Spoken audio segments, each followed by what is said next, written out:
Commissioner, I'm not sure exactly who is going to be absent, because there's some members who are going to come online when we see their names. I'll let you know, but right now I don't see Commissioner Jim Franklin's presence online, and he is not here, so I'm going to mark him as absent for now. Galena, he should be zooming in shortly. Oh, great, then I'm going to change that. And Commissioner Dot McFarland is not here today. I'll now open the meeting, and I'm going to take a roll call. I'm Galena Vendetti, and I'm here. Megan Hickey? Here. Buzz Artiano? Here. Marilyn Kozadoy? Here. And Brian Payne? Here. Super. And Jim just logged on, and Jim Franklin is here as well. Super. Here. Thank you, Jim. Please note that we're doing a hybrid meeting, and that's with both in-person and virtual attendance. If a member of the virtual public would like to make comments during a public hearing, please use the raised hand function on Zoom, and you'll be assigned a speaking time. And if you're listening in via telephone dial-in, press *9. That will raise your hand, and then press *6 to unmute yourself. This meeting is being recorded by the local scene, and we're very grateful. And a record of this meeting will be posted on the local scene website as soon as they're able. Anyone intending to make an audio or video recording of this meeting should notify me at this time. Nope. Okay. I have one announcement. Kingston's Open Space Committee is still seeking a new member. The committee assists the Conservation Committee and the department in overseeing the management and use of conservation properties to help us all better access and utilize these resources in a positive way. This is an opportunity for a resident to assist in implementing the town's open space plan, help improve parking and trails, and identify future conservation and passive recreation priorities for the town, among other benefits. You may inquire by calling the Conservation Department at 781-585-0537 or by emailing Juliana Denham at kingstonma.gov. That's KIngstonMA.gov. Juliana, will you please bring us up to date on what needs to be signed? We have a DOA for 58 off Boundary Street and a DOA for the MBTA Keolis. We also have an invoice from Beals and Thomas for the Sampson Brooks water restoration project. Thank you.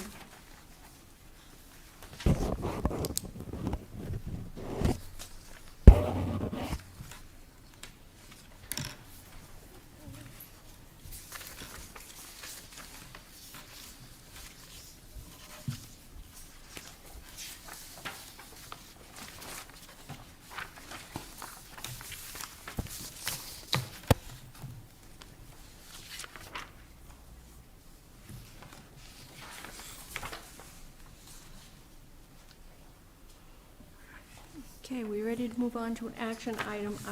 I will now open the public meeting to discuss the request for determination of applicability, it's called RDA, for 2 Wildwood Circle.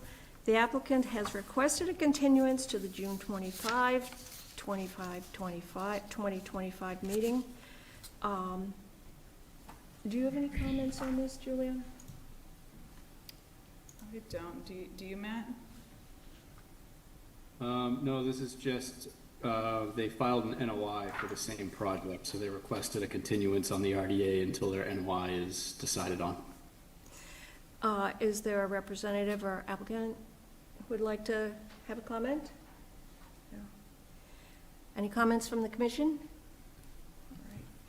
And are there any comments from the public present here or online? Okay.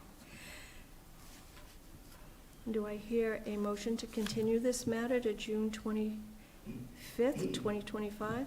I'll make that motion. Thank you, Marilyn. Do I have a second? Second. Okay, thank you, Brian. Dot's absent. Jim?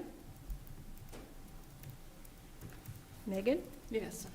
Kalina's a yes. Buzz? Yes. Marilyn and Brian? Yes. Yes. Okay, so that motion Sorry, carries. Gypsy, yes, I couldn't unmute. Sorry. All right, so that's unanimous except for Dot's absence, so we'll continue that to the 20th.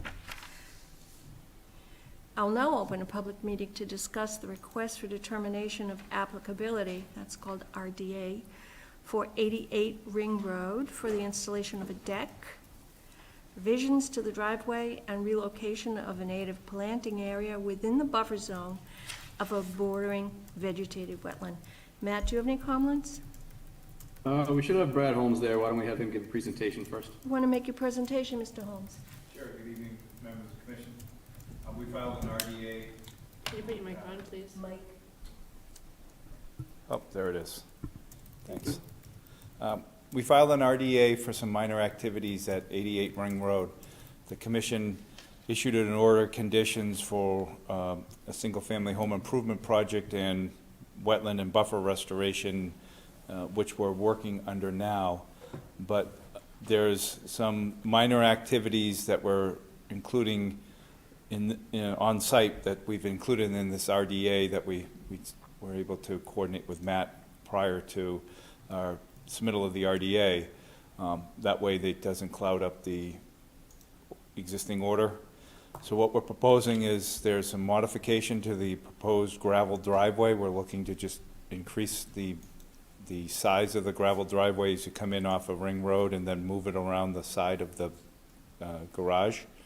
That occurs with an existing lawn, so it's actually a good thing where it actually reduces the amount of lawn on the site. We're also proposing a deck at the rear of the house. The deck is within an area of existing permitted lawn.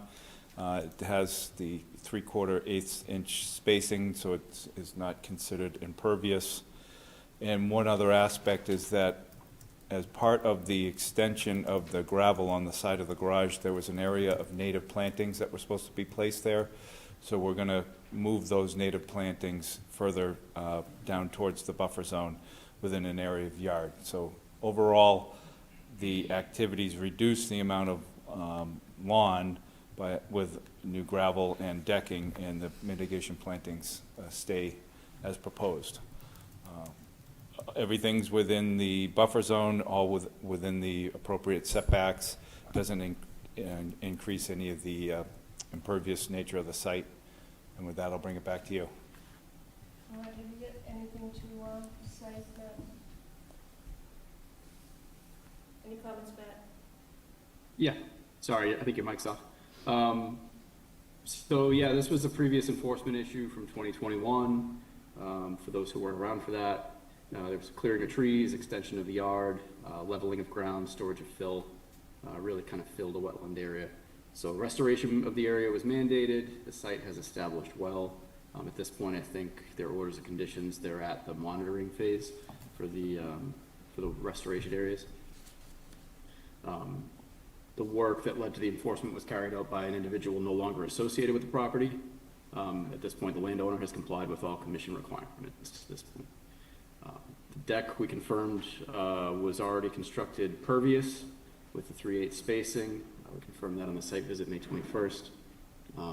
Applicant agreed on a 3/4 inch minimum aggregate size for the driveway, and that could be stated as a perpetual condition to make sure that it drains going forward. And the native planting area being shifted really just impacts what was permitted as lawn. It doesn't affect any of the restoration areas that were already permitted. And one other kind of weird thing about this was, there's a little bit of a front porch area that's on the plan outside of jurisdiction. This project was, the orders of conditions were issued before the commission standardized its treatment of vernal pool envelope. So this project was approved in, I believe, 2022, only showing the 100-foot buffer from mean high water of the vernal pool. And that permit is still valid, meaning that wetland delineation is still valid. So just it's a little different on this one, that the plan does not show the typical 200-foot from mean high water area around the vernal pool because of that prior permitting situation. But also modifications that are proposed would be significant to that vernal pool, more than likely because of the elevation of the road, as was discussed during the initial permitting. So unless the commission has any questions, I didn't see anything with this that was concerning and would recommend issuance of a -3 with perpetual conditions that the decking remain pervious through that 3/8 spacing and the driveway with the 3/4 spacing. And if the applicant is fine with that, I would suggest that these be added to the COC on the greater orders of conditions as well, just so that the perpetual conditions follow the deed. That sounds acceptable to us, yes. Thanks, Mr. Holmes. Any comments from the members of the commission? Any comments from the public present? Any comments from anyone online? Great. Do I have a motion to accept the request and issue a -3 DOA? I'll make that motion, and include the perpetual conditions that Matt. Including the order of condition, yeah. Second. Okay. I have a motion to accept the request, issue a -3 DOA with orders of conditions. Jim? Yes. Megan? Yes. Colina's a yes. Buzz? Yes. Marilyn? Yes. Brian? Yes. Okay, there you go. Thank you very much.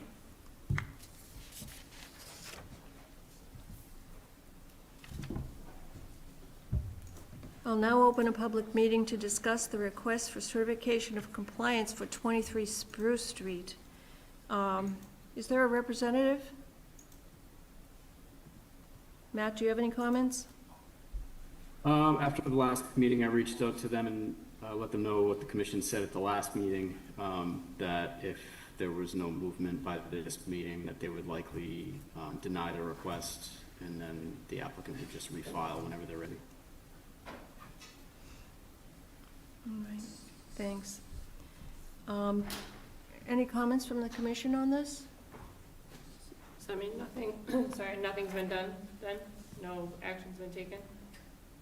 I have no communication for a little while, so the last that I had heard was after we found out that the conservation posts weren't in the right place and the restoration area was not built big enough, and they were going to work on that, and I haven't had any follow-up communication since. So I let them know. I would say it's not a tall lift for them to refile, and in the meantime, we have the spreadsheet where we track all filings, and so if this starts to get lost over time, then you can always issue an enforcement order to mandate filing a RCOC. Do I hear a motion to?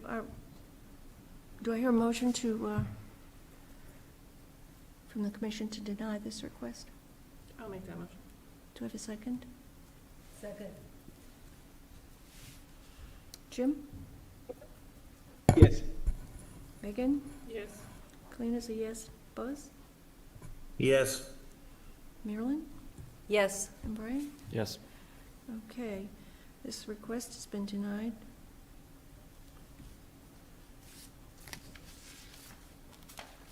I'm going to open a public meeting, and we're just on the edge of starting the hearing, so I'm going to just finish this last public meeting before we start hearings. I will now open the public meeting to discuss the request for amendment or deviation for 126 and 131 to 137 Ring Road. This was submitted by Beals and Thomas on behalf of Ring Road Solar LLC. Is there a representative? Yes, Chair, this is Greg Sampson with Sullivan and Worcester, here on behalf of the applicant. And also with us is Ian, Ian, are you on? Sorry. Oh. Yeah, I'm here. Sorry, Ian Ward, who's the operator of the site.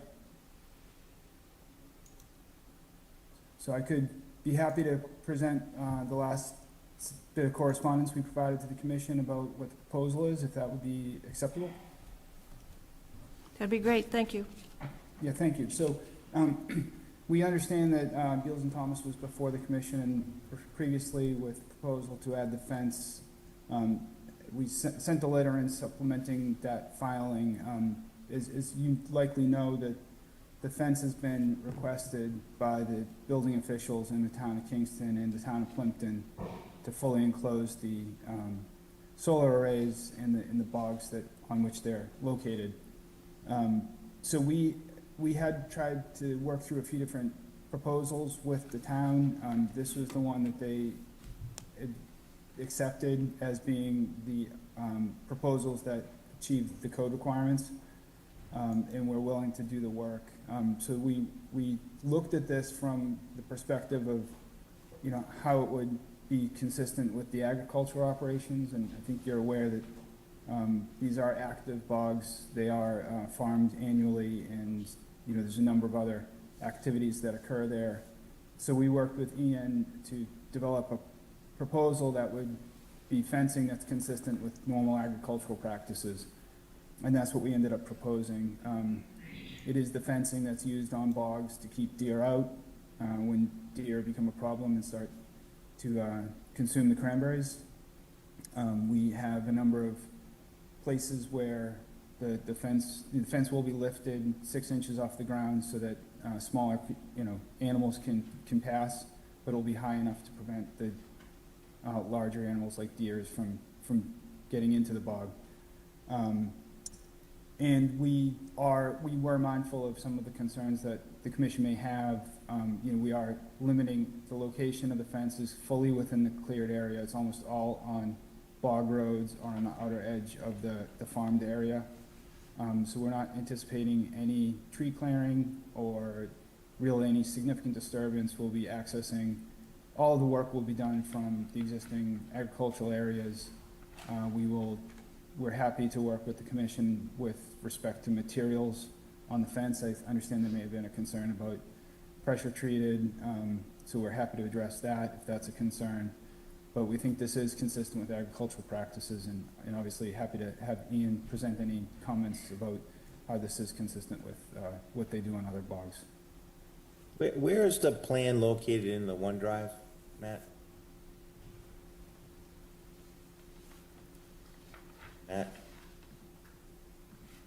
Sorry. Where is the, Under action items, Ring Road Solar. 88 Ring Road RDA? No, that's, hold on. It's 126 and 131 to It's- 137. Buzz, it's action items, I see. Ring Road Yes. Solar. Okay. Yeah, all right, I got it. And so is there a plan in here showing all that? Yeah, we had a plan that showed the layout of the fence. It's under the request for modification. And in the email or separate? It's a PDF. It's like 344-201 LTO 001 certified PDF. Okay, so not And then named. you go down to page 3 and I believe 4. Okay, I got it, Tom. Thank you. Kalina, Mayor, Yes, please, Jim. I'd like the applicant to give us a little bit more of a background. So from what I've gathered and what I've put together, and I have asked for clarification here, something about the work that we permitted was not built to the plans, and it necessitated some type of additional grounding or clearance to grounding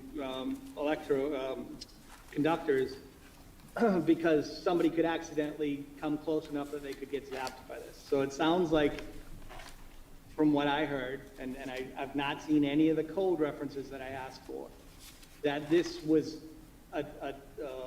not an agricultural request, that this was a public safety request because something wasn't done. Now, the plans that were submitted to us showed that there was a 10-foot clearance to the ground, and that I expect was sufficient from the design to achieve. What in the installation or the construction process did the applicant miss that's requiring us to consider putting a mile of fence in resource area? Yeah, if I may, my understanding is that it was actually built according to the plans that were approved. There happens to be a little bit, that as we got closer to commissioning, the building officials, the wiring inspector, saw how that was built and raised concern, but it was built according to code. I mean, according to the plans that were approved by the town. So the work. Right, so let me ask you this. This is an error or an omission by the design professional? Is that what I'm hearing? Well, again, our position is we met the code requirements, but the town has asked for additional measures of protection. So if that's true, then you asked for and you received a code reference, and the inspector circled whatever the NEC applicable language was, requiring you to put this fence in place. And if that's the case, then this is something that is an errors or omissions, and it goes back to the design professional to fix. My problem with this is that you're asking for a bylaw to accept that, okay, we're gonna let you in through an agricultural exemption for something that isn't agricultural nature.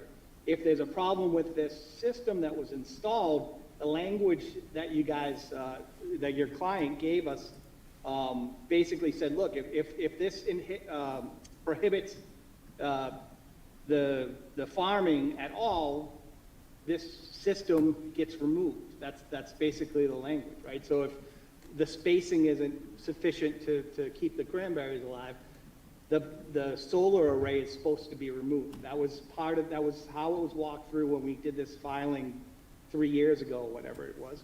So I need you to give me very clear language here that says, no, this isn't us just taking a shortcut because we don't want to take out the outside 10 foot of the array so that nobody can touch it. I need to know more about what's brought you here requesting this agricultural exemption for something that's not agricultural related.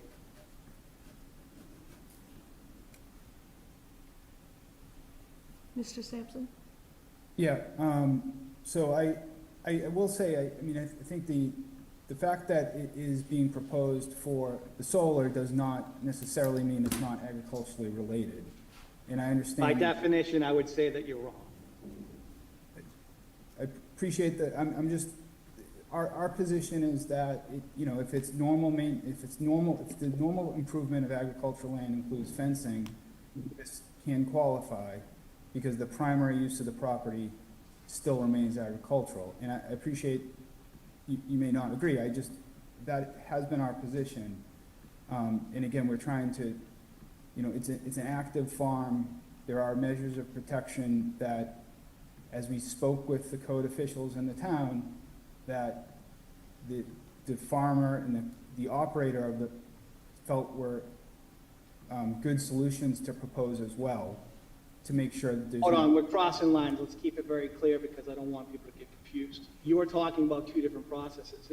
They're not speaking on the agricultural side of it. They're only speaking from, hey, this is unsafe. This construction project is unsafe.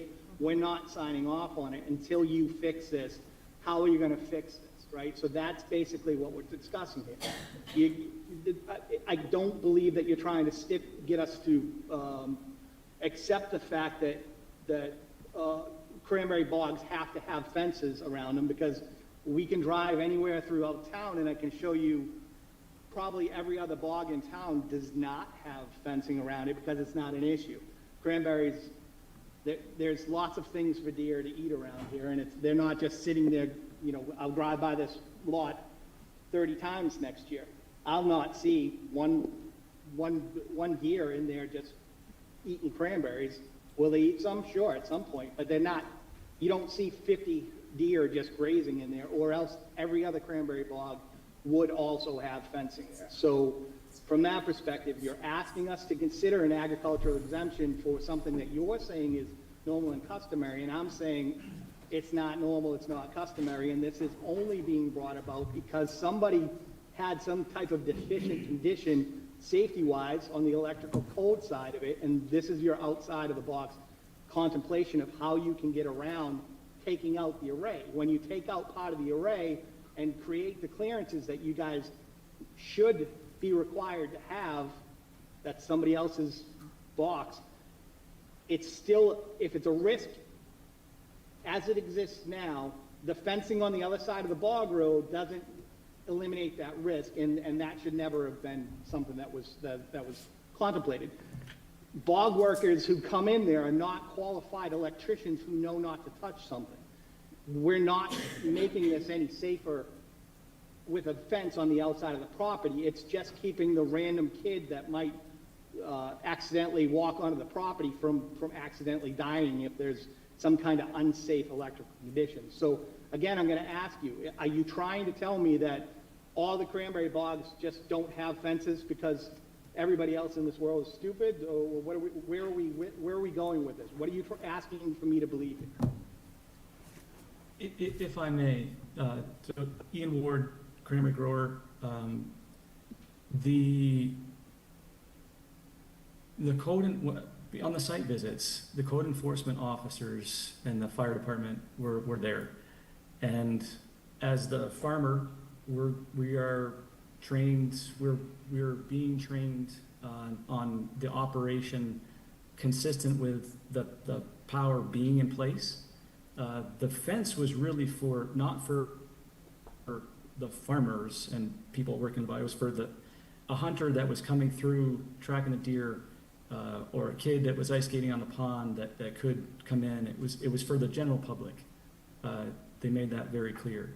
So they wanted that, and you're right that there's not a lot of deer fencing around cranberry bogs. I can say on my bog, I do have deer fencing, and we're looking at revitalizing fresh fruit. Dry harvesting cranberries used to be a staple for Massachusetts.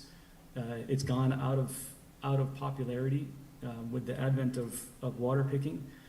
We're looking to re-engage with fresh fruit. So fresh fruit, as with the former owner, Roger Carrera, he's got some of the best fresh fruit bogs in town or in the state, and they happen to be in Kingston. This property, his former property, is one of those, and we're looking to take advantage of that. The fresh fruit industry has shrunk for more than one reason, but the amount of handlers that are receiving that fruit there's two, and they're both requiring global gap certification, which means you've got to make every effort possible to keep deer poop out. Deer, on occasion, when they're on the bog, they eat about 7 pounds of cranberries per night, and you could talk to Fish and Wildlife, and they can verify that that's the case. While I'm not sure from making lemonade out of lemons with a fence, but from an agricultural perspective, with fresh fruit, you will see increasing. If people are going to stay in fresh fruit business, you're going to see deer fencing. It's pretty popular in Wisconsin. We haven't had as much here in Massachusetts, but NRCS, USDA NRCS, and the State Department of Ag Resources, they offer grant funding for this very reason. So just wanted to talk about that on the agricultural front. Well, Ian, let me just respond to that real quick. What in any of the paperwork that you've given us indicates that what you're laying out there is actually happening right now in this, and makes this fence a requirement for that? If you're talking about fresh fruit, I expect that you're only talking about cranberries, correct? Correct. Okay. Yes. Because, I mean, you got solar on your bog now, which is a program that I think everybody who sat on this, commission at the time said, you know what, this makes sense for the cranberry growers. It needs to be done, you know, to give these guys a fighting chance. And we saw that there was, you know, the potential for this to be a good thing, okay? What wasn't discussed at that time was any kind of fencing. If you had come to me back then as one of 7 people who sat, if I saw a mile-long fence in that area, I would have said no. My vote would have been a hard no, and I would have advocated for the resource area. So just because this went through doesn't mean that it goes all the way through just because we're going to play tick-tock one way or another. And I respect that you're a farmer and you work hard. All I'm saying is that this right here, this fence is only being discussed for one reason. It wasn't something you were talking about coming to us and, oh, by the way, it just happens that, look what we found. This makes it safer for everybody. Was discussed because of a defect in the installation for the solar, and the easy fix for everybody, the safer fix, meaning that farmers, no matter what kind of training you get for working on a, you know, an area where there is a solar installation, you do not meet the qualified standard for the National Electrical Code, and that is what the code reference would point to, meaning that this fence doesn't achieve what people are trying to use it as an outside-the-box solution. So if that's the case, I'm not seeing anything that's precipitated this conversation on the fence, except for the fact that this was just used to cure a safety concern about how they built this array. If it's a height thing, if it's a clearance to the bog roads, it's easily fixed by deleting the whatever the grid spacing, the outside. The array owners don't want to do it. It costs money to do it, but it's a safer thing to do. So if there's a safety concern, solve it. Don't just put up a fence in a resource area just because it's a thing, and don't come to me as an agricultural request for, you know, a workaround and us accepting it just because we're good people. Okay, so I'm gonna back out of it. I'm gonna let everybody else talk, but it's not personal. This is a resource area, and the fence should never have been part of the project. And if they couldn't design it properly to begin with, we don't give, you know, the easy outs. So I'm gonna. Kalina, may I add a couple things? Yes, certainly. So, to Jim's point, I can't confirm or deny, you know, whether or not the project was built to the design or not. My understanding from conversations with the other permitting departments is that the building department was never reached out to during construction to set up progress site visits. And so that led to, when they did do a site visit post-construction to try to get occupancy, led to the electrical inspector, you know, finding these issues that needed to be fixed. And some of it, I think, was easy fixes, you know, adding conduit, you know, over wires or something like that. But that led to the rest of the discussion and some sort of an agreement to, you know, allow, you know, the permit to be signed off on by the electrical inspector with the fencing. Having said that, I would ask maybe Ian or anybody who wants to speak to this. It looks like, you know, on page, what was it? On the last page of the plan, like there's about, I think it was 660 feet of wetland edge that does not have a fence.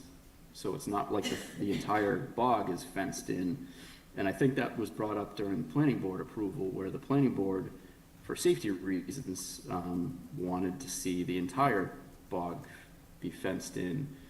And the answer, I think, was that completely fencing it in would be detrimental to the agricultural operation. So I don't know if anybody can speak to that, just because, you know, I understand that deer eat cranberries and that there may be a food security issue with them defecating on the bogs, but you know, if you have 600 and something feet of BVW that's unfenced and deer using that habitat, aren't they just going to come in that way? Before we answer that, could I just ask one question? Yes, Mr. Artiano? So I'm gonna go back to way when you started this journey of the fence, and Jim and I both asked for the code reference that you were flunking under with the electrical inspector. We've never been provided that information. Just so for you to say, this is why we have to do this, and this is why the electrical inspector is requiring it. I don't see that information anywhere in the OneDrive, so is that available to us to look at? That has not been provided to me. I spoke to Kingston's electrical inspector, and he got the code book out and started reading to me from it, and I said that, no. I asked if he could sort of photocopy some of that stuff and highlight it, and No. send If it to they me. have a violation, and we asked for this way long ago, we want to see it in writing from the electrical inspector from both towns, what the code they're violating, if they are, with a signature, with a code reference, and it's on a town letterhead, and it says, I, electrical inspector of Kingston, Massachusetts, find you in violation of section yada, yada, yada, and he's gonna provide the code sections to us, and he's gonna sign the bottom of it, and he's gonna provide it. And honestly, until I see that piece of paper, I am not interested in moving this forward at all, myself personally. Just one more thing, Certainly just from my provide that. side. Is this Jim? Just real, yeah, sorry, Kalina, just, Matt just touched on something real quick, and I believe that in the previous correspondence that I reviewed, it was, the fence couldn't be installed because they couldn't get the, float the bog or whatever, right? There was a reference to that, and now literally we're talking about fresh fruit, and we're gonna dry pick all these bogs. So there's just a lot of back and forth. I 100% agree with what Buzz is saying right there. I really think that we need to table this until we get more clarification, because right now, I don't think anybody's gonna give us that. I think that there's an issue. I understand the safety side of it, I understand the clearance requirements, but the clearance requirements can be achieved a number of different ways, and just because somebody said, well, a fence, if you could get it by the Conservation Commission, yeah, we'd accept that, because it's some kind of mediated approach between the line that they were walking and where the other people want to move to. So from our perspective, I think we table it and we say, look, we're not taking this right now. We've requested the information, come back with the information. We'll have a public discussion on it, and if we think it's something that, is the only suitable option to contemplate what you're requesting, then we'll judge it on its own merits. Right now, I'm not even close to that. Any other comments from the commission? No, I would concur, we need to table it and move on. Okay. We've had a very lengthy discussion. Yeah, I thought it would be It's clear how the quick. members feel. All right. So do I have a motion to? Again, I just, Yeah, before we Buzz. do that, Kalina, just want to have clear expectations from the applicants. Clear expectations of what I'm expecting from the applicant. I want to see in writing, and this is like my 5th request for this, from the electrical inspector or the building inspector, whoever's driving this fence from both towns, in writing, referencing the code that they're forcing this fence to be done for safety reasons, and why it has to be done this way, and it has to be on a town letterhead, and it has to be signed. If they can't bring that to the meeting well ahead of time so I can look at it, then I'm not interested in setting another date. This is my 5th request for that. May I ask a clarifying question Mr. Wood? to Matt? So just for my own edification, separate and apart from the solar question, the codes, I don't want to get into that. From an agricultural perspective, I'm under the impression that 310 CMR 10.04 allows for normal improvement of land and agricultural use, the installation of permanent fencing. And that as a grower, again, separate from the solar project, that, or a farmer in general, that if it's land and ag use, I can put up a fence tomorrow without an RDA or notice of intent. Well, Is then that? go ahead and do it. If you think you're legal to do it, then go ahead and do it. I would answer that that's my understanding. With normal land and agricultural use, you have the right to make normal improvement to it to protect your agricultural operation, I think. I just think the obvious thing with this one is that it's slightly different. That's why my recommendation when we first discussed this was to review all of the SMART program regulations and see if there was some tie in there, because I think it's clear based on the way this was brought out that this is for the electrical operation, the solar operation. It seems like it's kind of a side benefit that it will give you some protection against deer, although not entire protection if it's not fully fenced in. It leaves open, over 600 feet of area for them to get in. That area that doesn't have fence is at the water's edge specifically, so that we can still access and dredge out the reservoir. So I think what you'd find is that all the upland, wetland areas down to the water's edge would be fenced, and the areas that are water are not. That's where that 650 feet comes from. Okay, So thank you. that shows up as VVW on the plan, but that's part of the bog reservoir? That's the reservoir, yes. Yeah, All right, but- we're ready to but- move this but- matter. Paulina, I'd like to, Paulina, before. Yes, Paulina, who's saying Paulina, that? Before we move on.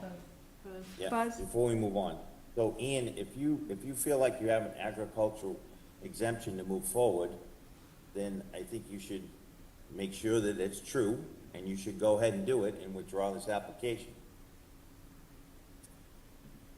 I do feel that way based on experience and consultation with the Cape Cod Cranberry Growers Association. I think it is exempt. Again, I don't know, I'm telling you that, if it was me and you're confident in your legal right to do it, then withdraw this application and go ahead and do it. Well, Buzz, to frame this, if I didn't frame it, already, that's essentially what their case is now. I mean, they requested to have time with the commission to discuss an amendment, and then we got the letter from Attorney Sampson claiming an agricultural exemption for the fence.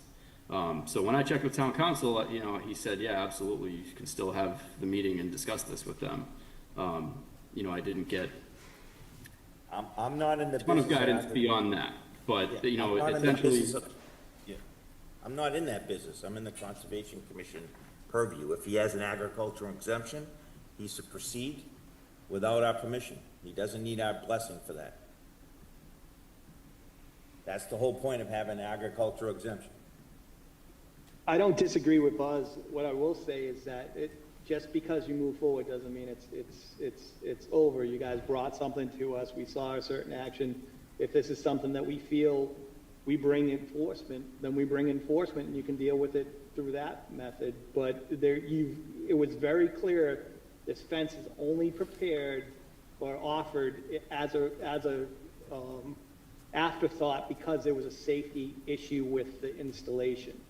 There is legal language that was provided at the permitting stage that if there's some kind of conflict between the solar and the agriculture, that the solar loses, it gets removed. So if the solar developer wants to take that risk and play the legal game, he can absolutely do it. But I would advise you to tread lightly, because you've already put all your cards on the table as far as the reason for the fence. It's not something that we just look the other way. So it's not something that I close my eyes to. This is an issue. You asked, you got a couple of different opinions. I'm saying that I think there's a path where we all make sure that we're doing the right thing here. And I think that's the one that you should do. You can do whatever you want. It's a free country. You're an American. You do your thing. At the same time, there's other things that need to be contemplated. So that's where I'll leave it. So if you're, I guess, be in touch with Matt and let him know how you want to proceed. Can I hear a motion from the commission to continue this matter, subject, of course, to the applicant choosing to withdraw their application in its entirety? Do I have a motion to continue?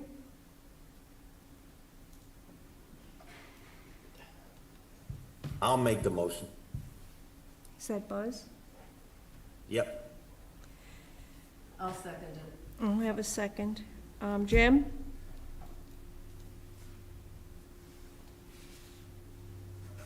Megan? Kathleen is a yes. Buzz? Yes. Marilyn? Yes. Brian? Yes. Okay. Thank you. The motion carries. So, Thank you for your time. When are you, I didn't hear a date on that. pardon me? Was that a continuance? Yes. Yeah, we need a date. We need a Which date? date. Aren't we waiting for more information before we can set a date? No.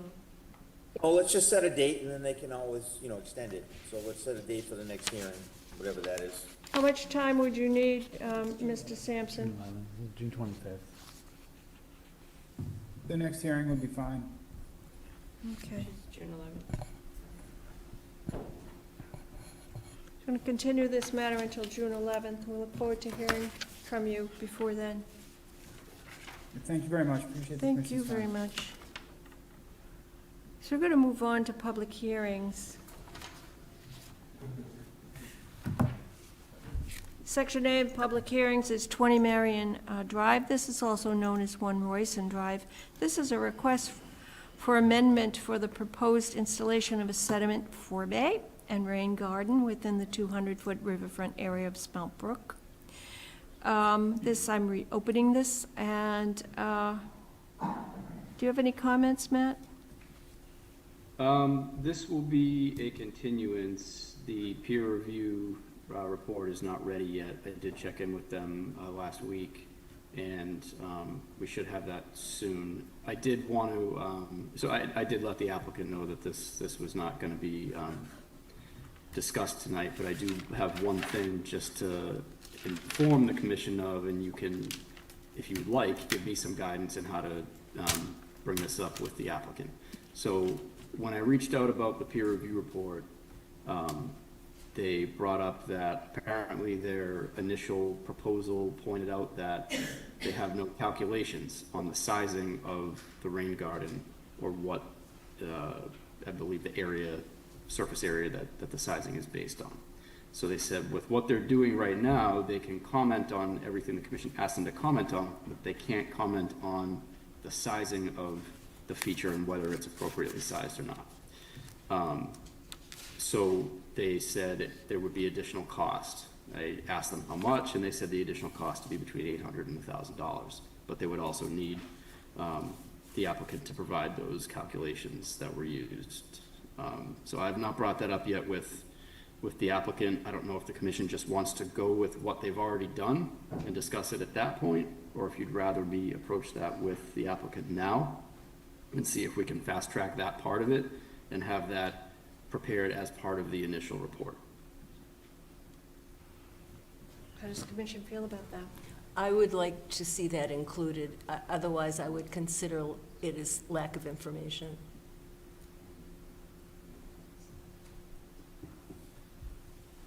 So what's the timeline on that, Matt? Don't have a set timeline, but I'm imagining if we include this, that will definitely push it back a ways. Again, I just did a site visit, I think 2 weeks ago or a week ago for the start of building number 3. So they're still in the middle of construction. I don't think this is something, I'm sure it's something that the applicant would like to get wrapped up so that he understands what he has to do, but it's not something that's an imminent issue. So do we want to call them in and to update us, like June 25th, or do we want to just have Let's a date uncertain? let's do second meeting in July. July 23rd?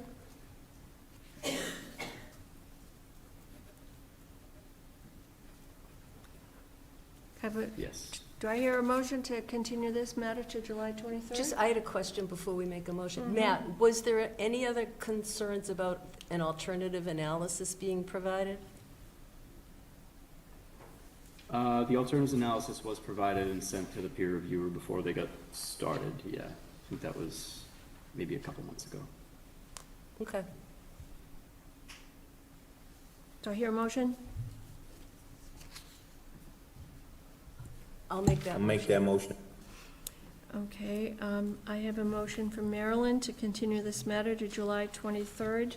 Jim? Is it second? Do we have a second? Thanks, Second. Megan. I'll second. Yep. I think Megan, did you second this? Okay. Second by Megan. Jim? Yes. it. Megan? Yes. Kalina's yes. Buzz? Yes, Marilyn? Yes, And Brian? Yes. All right, we'll see them on the 23rd. We'll move ahead to section B.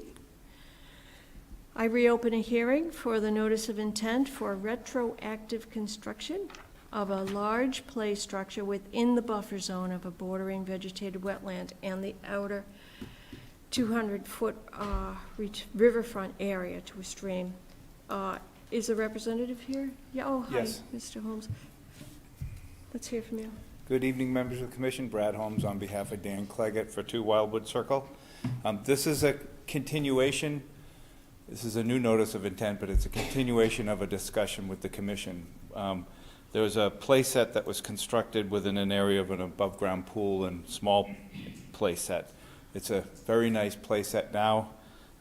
We proposed the permitting of it through an RDA, and we discussed it, and in my opinion, I think the commission was in agreement that the proposal of mitigation shrubs to offset or mitigate the play structure seemed like a good idea, but couldn't be processed through the request for determination of applicability because it would involve a waiver. So therefore, the only way the commission could handle that would be to submit a notice of intent.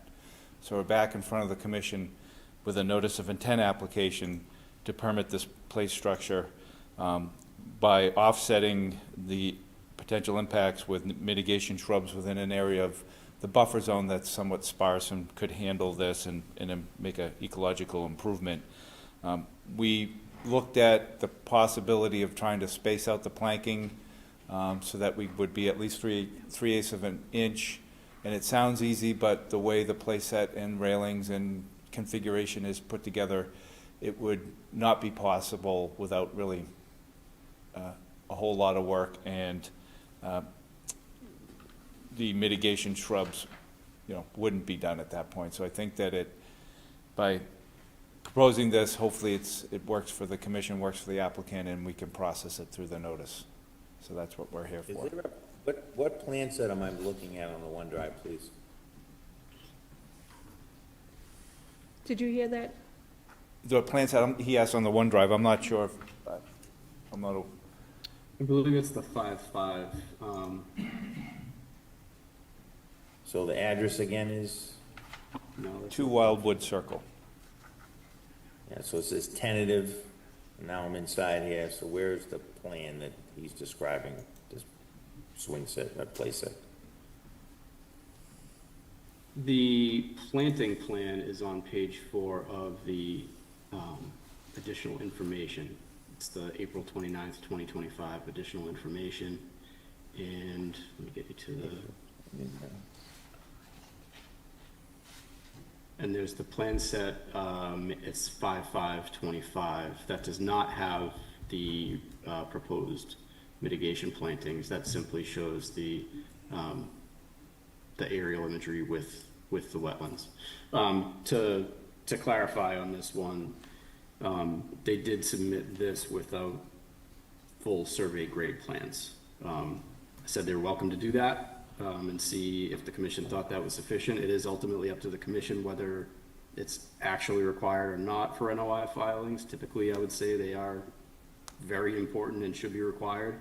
But for some of the cases like this where an NOI is used for a smaller projects, it's up to the commission's decision. So you have 2 pages there on the May 5th where there are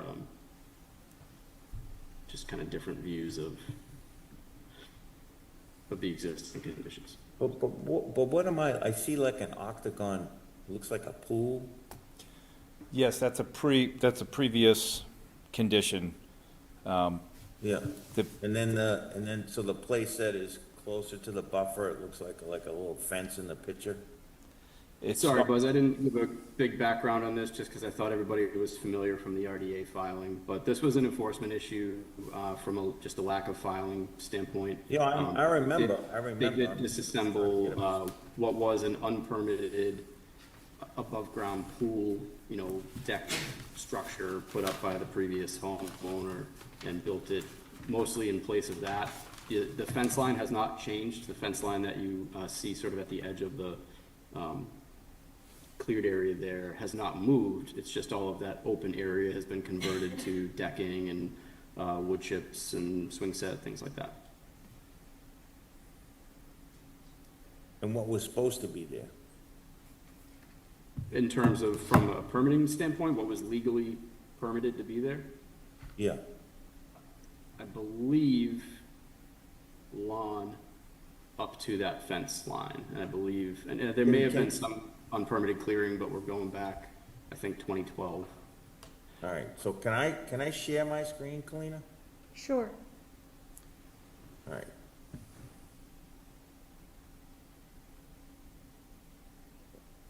Can you see that on your end? Yep. Yep. Yeah. So Brad, is this what we're talking about? No, yes, that is what we're talking about in the sense that that is a near map image from 2019.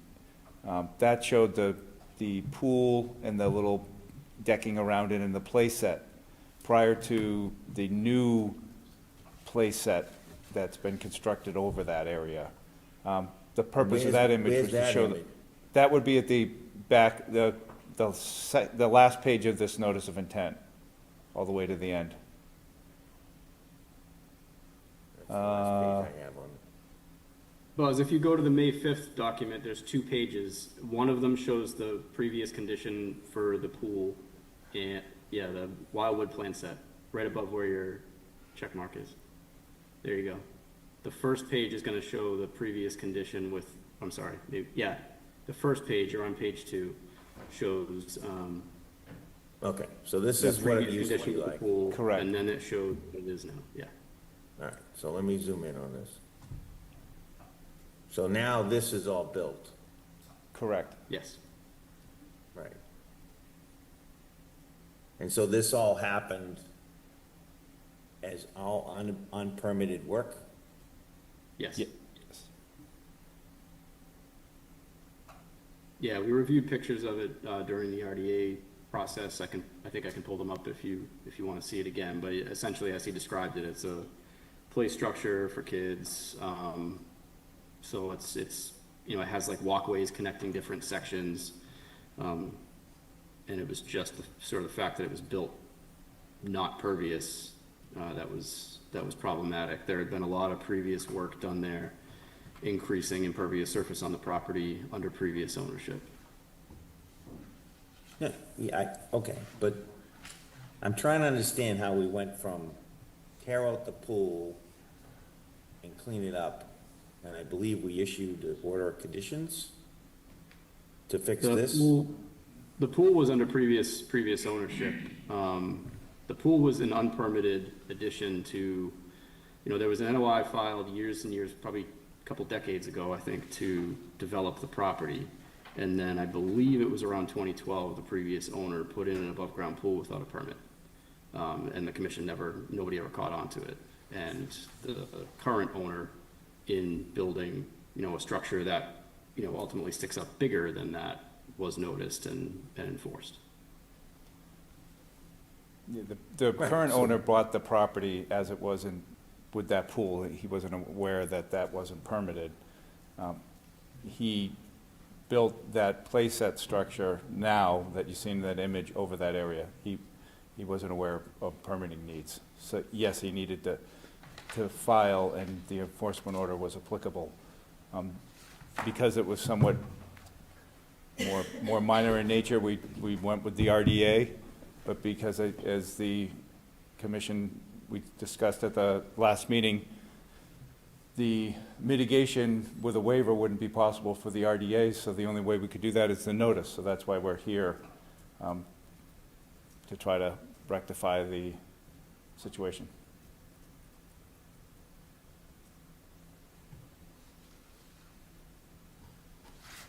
All right, so let me unpack that, and you stop me if I'm wrong, Brad, Sure. okay?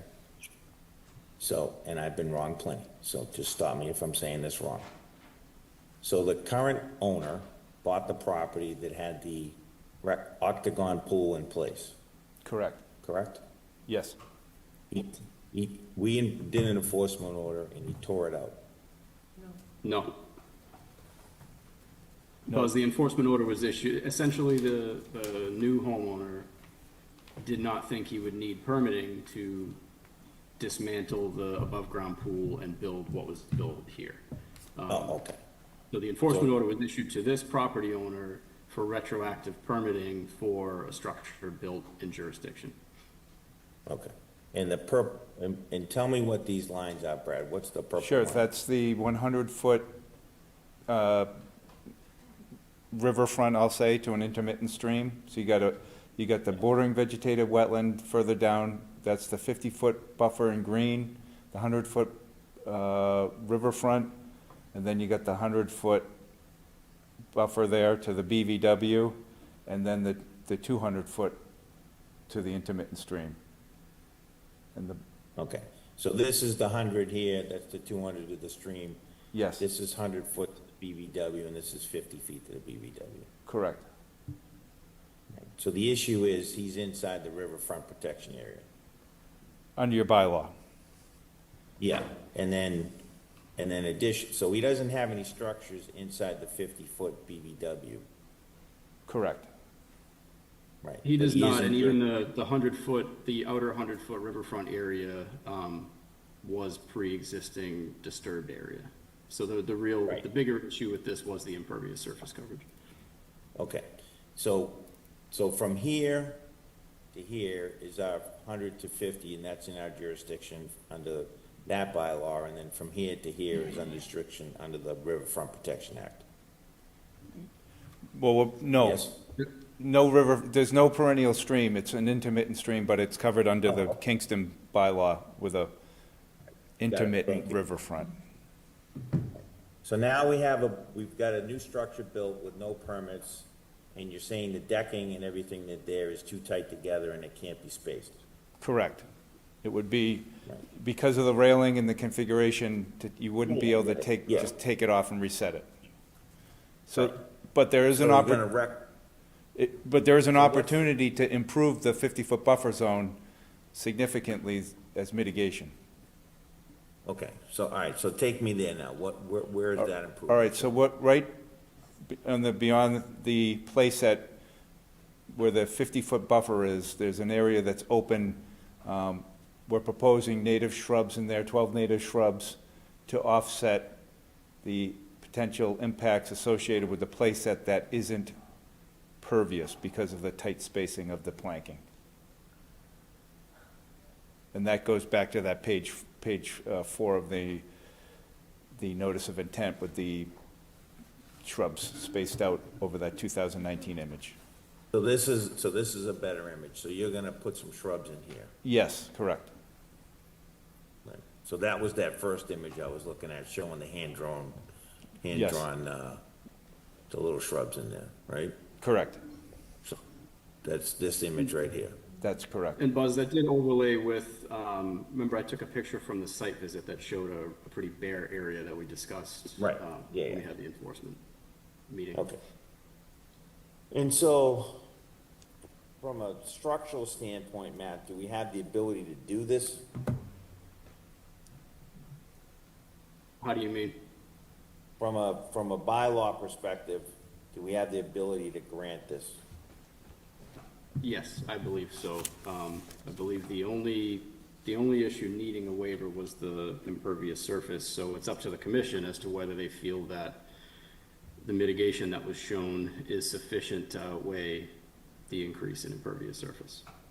And do we have a calculation of what that increase is for percentage-wise, Brad, of the area of the lot versus what's made impervious by these new boards? We did, we provided that in the process. I don't have it handy. I think we did that with the RDA. Okay. Yeah, I have it up. As proposed, the site exceeds the allowable 15% impervious coverage by 2.3%, or approximately 690 square feet. Okay, so it's essentially that whole play area is what's kicking them over the limit. It's about, I think, 50% of that, Yeah, that area. okay. Yeah. Helena, may I jump in for a second? Yes, Jim, can we hear from Jim? Sure, so I remember when we first discussed this, and there was some pictures in there, and I didn't see them in the folder this time. Matt, are you able to locate those images? Yeah, I believe so. Just, I think it was important to see that a lot of this was, I think, pea stone on the ground. So the image, or all of an image might look a little bit more, disturbed than what I recall from those pictures. So there was, I remembered some pea stone on the ground, and then this was kind of like a raised little, like, 4-foot wide with railings type of, connectivity, from one, shed-like structure to another, just as like a playpen, and even though we weren't at the 3/8 inch, there was a gap, and we were only talking about something that was 4 feet, and that 4 feet was 4 feet off the ground or whatever. So impervious was kind of a stretch, I think, in my judgment, that we were going there, and I think that we all kind of looked at it, with similar lenses when we were there. So I just think that if we look at those pictures, it might refresh our memories that we're not talking about a concrete structure or sidewalls or, gutters and drainage components. We were looking just more as kind of like a play structure. Matt, you're gonna show those pictures? yeah, I was just navigating the wonders of the internet.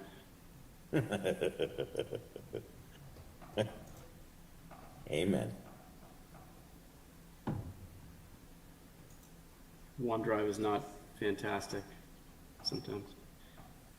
Yeah, tell me about it. Okay, let me.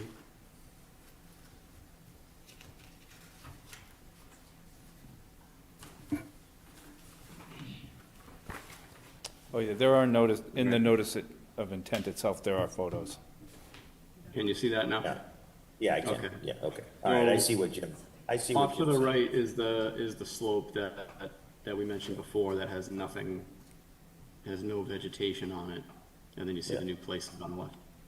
Yeah, and that chain link fence is right on the 50-foot, Brad? Yes, And it goes all the way across the property at the 50 feet? not, the 50-foot kind of arcs, away. It doesn't go all the way across the property, the fence. It's gonna keep them out of that buffer zone is my question. Yes, for sure. You can't get from the playset down the slope, Okay. or even from the backyard with that fence. And do we have conservation signs on the fence? We don't. We can certainly include those. Yeah. So, now that I've seen, thank you, Jim, I appreciate you pointing out those pictures, because that definitely changes my And opinion plus, of I what's thought going that on. the fence was existing too, so that might help you a little bit, just, No, I'm fine with it. You know, I just didn't understand what was going on there, So, I think again, one man's opinion, I'd like to see conservation signs on the existing fence every, 50 feet, permanently affixed to the fence. And then, I'd like to see you double the planting from 12 to 24, my opinion, and then I'm fine with it. We can accommodate that.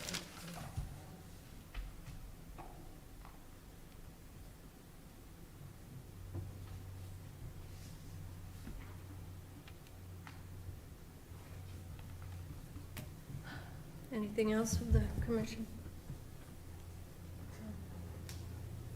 Well, I'll make that motion, and this is a what, NOI? It's not why. Yeah, Kalina, there's no public, is there any public questions or comments? Are there any public? The public is, has heard this conversation, is satisfied? All right, I'll make a motion to close the hearing. Second. second. And issue the, Oh, wait, let's close it, and then we'll do the, Okay, so there's a motion to close the hearing. It's been seconded. Jim? Yep. Megan? Yep. Kalina? Is yes. Buzz? yes. Marilyn? Yes. Brian? Yes. All right, now I'll make a motion to issue the NOI with the standard order conditions that we always have with the inclusion of, instead of 12 bushes, that they're going to double the amount of bushes shown, just basically take the species shown and double them and make sure they're spaced accordingly, appropriately from Brad Holmes' direction, and that they add conservation signs to the existing chain link fence every 50 feet In perpetuity. in perpetuity. Thank you. Do I have a second on From that? now until the end of time. I'll second. Who seconded? Was that Jim? Jim, yep. We have a motion, it's been seconded, to approve the NOI and issue the order of conditions. Jim? Yes. Megan? Yes. Colleen is a yes. Buzz? Yes, Marilyn? Yes. And Brian? Yes. All right, that motion passes. Thank you very much. Thank you very Mr. much. Holmes. have a good night, Brett. Thank you. Helena, I'll be back in 1 second. I'm gonna take 1 second break. Time's up. The break is over now, so.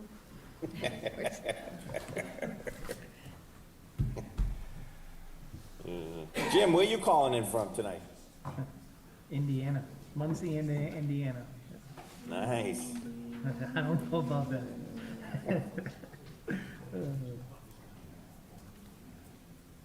How you been, Buzz? Good, good. Feel like I haven't seen you in person in like a year. Yeah. Hit or miss, one of us isn't there, right? No, actually, we were in a hearing together probably 2 months ago. Yeah. Time flies when we're having fun. It's not a bad thing if we're busy, right? We need something to do. Yeah. Theoretically.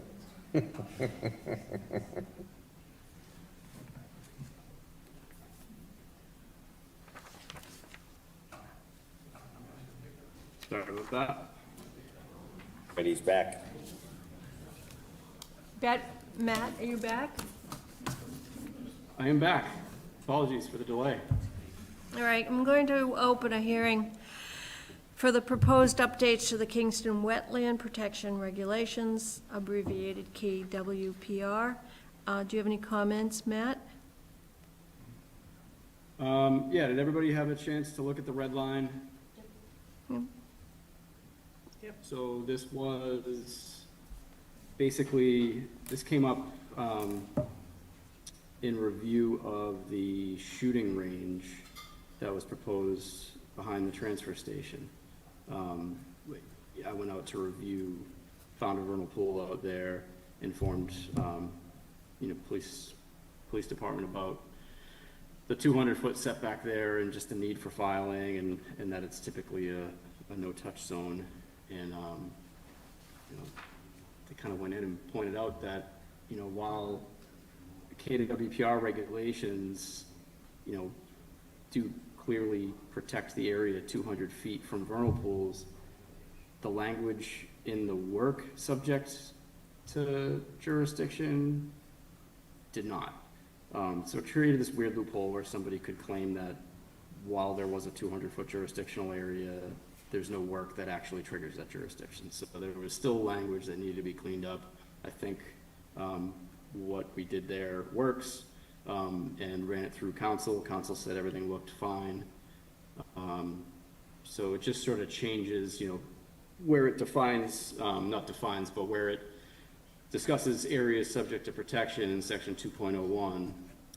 Instead of saying vernal pools and land within 100 feet of any vernal pool, it says vernal pools to 100 feet landward of mean high water, see definition in section 3.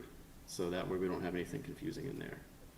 And then under activities subject to regulation, rather than specifying every single resource area, which was the issue before, it says any activity proposed or undertaken in an area specified in section 2.01 or within 100 feet of. And so that cleans that up. So I can read through them all if you want me to read through them, or if the commission has any questions or the public has any questions, we can go with that. But essentially this was all just language that cleans up areas of our regs that still were confusing about the 200-foot jurisdictional area for vernal pools. And just pointing out we are planning a major rewrite of KWPR. If you recall, the idea was to change the bylaw first and get the bylaw to all make sense, and then to rewrite the regs to make sure they all match. Our bylaw rewrite got held up in the AG's office for a long time, just being challenged. And so everything has been okay with that for a while, and I just haven't had the time to get into it and put together a solid draft to share with the commission and have you all comment on it and suggest your edits to that. So this is just something that in the meantime, in case anybody wanted to, I don't know, be cute and try to get around something like this, we don't, you know, lose in court over some technicality in language. Do commissioners have any comments on this? Okay. Any members of the public had a chance to review these bylaw changes? Might want to comment? Anyone online? Do I hear a motion to approve the proposed updates? So moved. Do I have a second? Second. Great, Jim? Yes. Yes. Clean as the yes. Buzz? Yes. Marilyn? Yes. Brian? Yes. Great, that motion passes. I'm going to move on to section D. This is 49 Old Mill Road. This is a notice of intent for an addition and a porch along the rear of the existing home within the 100-foot buffer zone to a bordering vegetated wetland and the 200-foot riverfront area of an intermittent stream. Do you have any comments, Matt? Let's get a presentation first. I'm sorry? Let's get a presentation first. We should have a representative. Certainly, Mr. Holmes. Good evening, members of the commission. Brad Holmes on behalf of the Shepherds for their property at 49 Old Mill Road. The property, as you just explained, contains a bordering vegetated wetland and an intermittent stream, and with that brings a 100-foot buffer zone and 200-foot riverfront area under the bylaw. That the entire property is within the jurisdiction of the commission. The site contains a single-family home with a typical driveway and lawn and landscaping, and at the rear of the house, there's a sunroom and small deck. And the proposal that's in this notice of intent is to construct an addition and porch over the footprint, basically the footprint of the existing sunroom and deck. It's no closer to the wetland than exists now. The work, as I said, occurs within existing structures, and we are proposing a mitigation planting strip within an existing area of lawn to increase the vegetated buffer where there is very little. We are under the impervious calculation requirements, and with that, I'll bring it back to the commission. So where is this one's in the OneDrive? Because I don't see this one either. I'm having a hard time tonight. Yeah, it's in the May 28th folder under NOI 49 Old Mill Road. Oh, so it's at the top, sorry. When in doubt, scroll up. There you go. Yeah, all right, so I'm looking at which plan? What am I looking at? What am I supposed to click on? NOI, revised site plan, May 19th, what am I looking Yeah. at? Yes? Yes. Should have yellow on Okay. it. The one with the yellow on it? I believe so. No, I think it's 5/16/25. You see the first one? That's the most recent date. Yeah, I would say always default to organized by most recent first. That way, if we have an obsolete plan, it'll just show up further down the page. We have a revised site plan from May 5th. So, it says revised site plan 2025-0505, that's the one you're Yep. referring to? Yeah. Okay, thank you. All right, so we'll get Brad Holmes night tonight. This is a little easier, current conditions, we don't have to go back in time.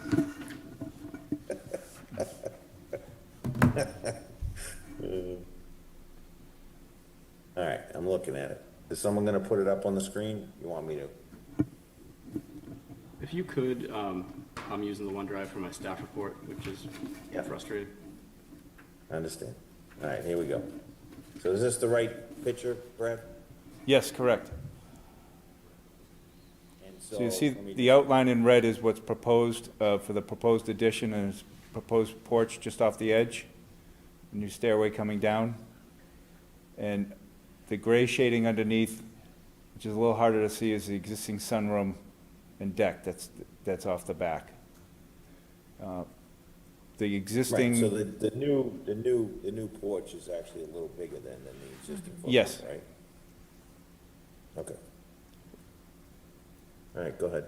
The existing closest edge is 28.7 feet, and we're increasing the setback a whole 2 inches.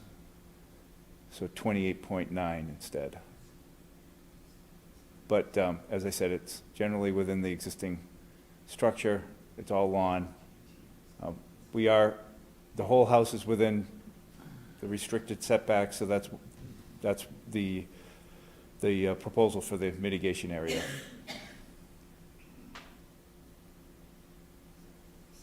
So this is, the yellow is your proposed mitigation. Yes, that area of lawn would be turfed off and vegetated with native shrubs and a seed mix.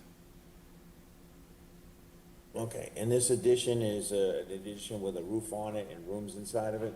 Yes, So, all right, so first thing, obviously, we're gonna be looking for roof runoff control into some type of dry wall or some type of swale.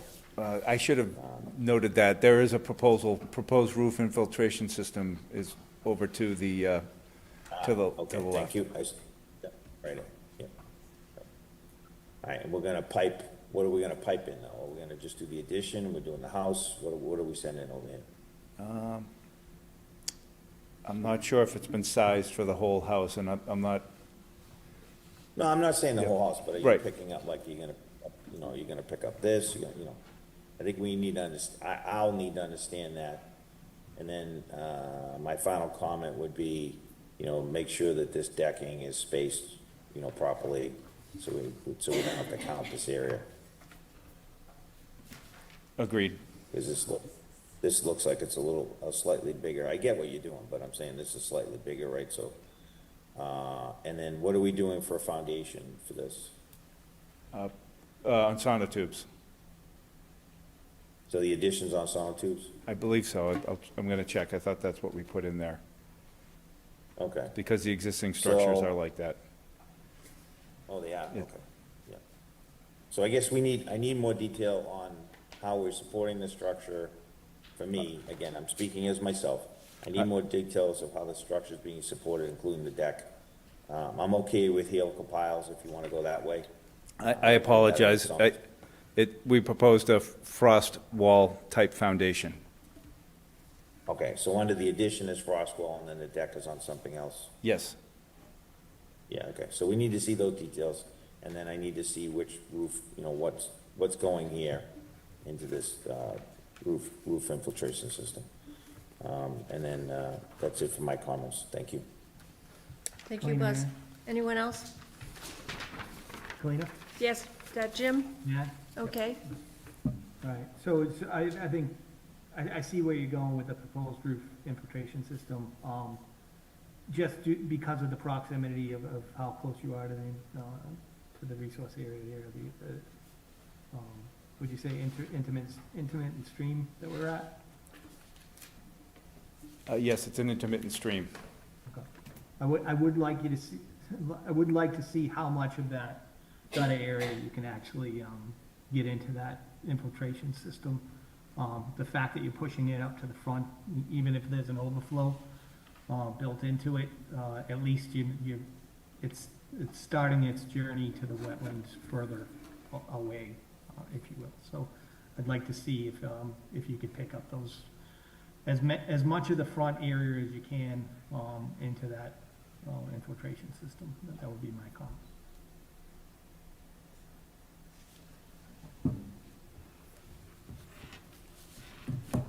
Anyone else on the commission have a comment, or? Anyone in the public? No. Matt, anything else? I just confirmed from the site visit that the existing deck is impervious, because they were making that claim, so that is confirmed. you know, it is work proposed within the 50-foot no disturb boundary. And I believe in the application, Brad made the point that KWPR 10.08B6 provides a standard for structures not being closer to resource areas when lot constraints exist. To me, it's unclear whether that would apply in this situation where you already have development on a single-family lot. And based on the way sort of the lack of grandfathering has been described to me by town council, I would believe a variance should be requested and would have to be issued for this project. They did provide the mitigation, you know, for that in the form of the infiltration system and the mitigation area. Mitigation area is in a good location, downslope, closest to the wetlands. Again, without conservation posts, it's just a garden bed, so you'd want to see conservation posts and you'd want a perpetual condition on that. We did have yard waste dumped in and near the wetlands, including some, I don't know, like old chairs and stuff like that. So I pointed out during the site visit that they should get that out of there. Any permit that's issued should basically say that they have to do that before the project starts. But beyond that, it didn't look like there was, you know, heavy impact from the existing use. So basically, I think the commission, A, determines whether, you know, they want to see a variance request on this, and B, determine whether the mitigation is sufficient, which, to Buzz's point, having more information on the infiltration system would help. Yeah, and then we need some wetland posts, Brad. Sure.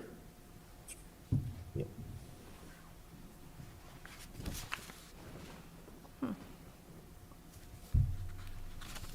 So how much time do you need to get that together, Brad? A couple weeks, next meeting, or?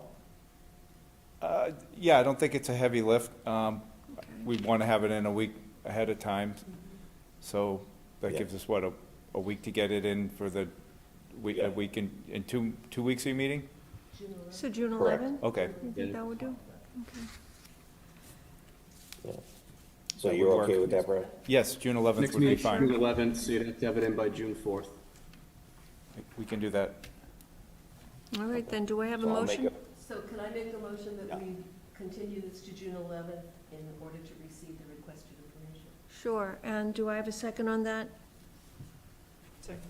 Yep, okay, so have a motion by Marilyn, seconded by Megan, and this is to continue the matter to June 11. Jim Yes. and Megan? Yes. Clean as yes. Buzz Yes? and Marilyn Yes. and Brian, so we'll Yes. see you on this on the 11th. Thank you. That Have a sounds good night. You too. You mean you don't have the rest of the hearings as well? Oh, thank you. Thanks. All right.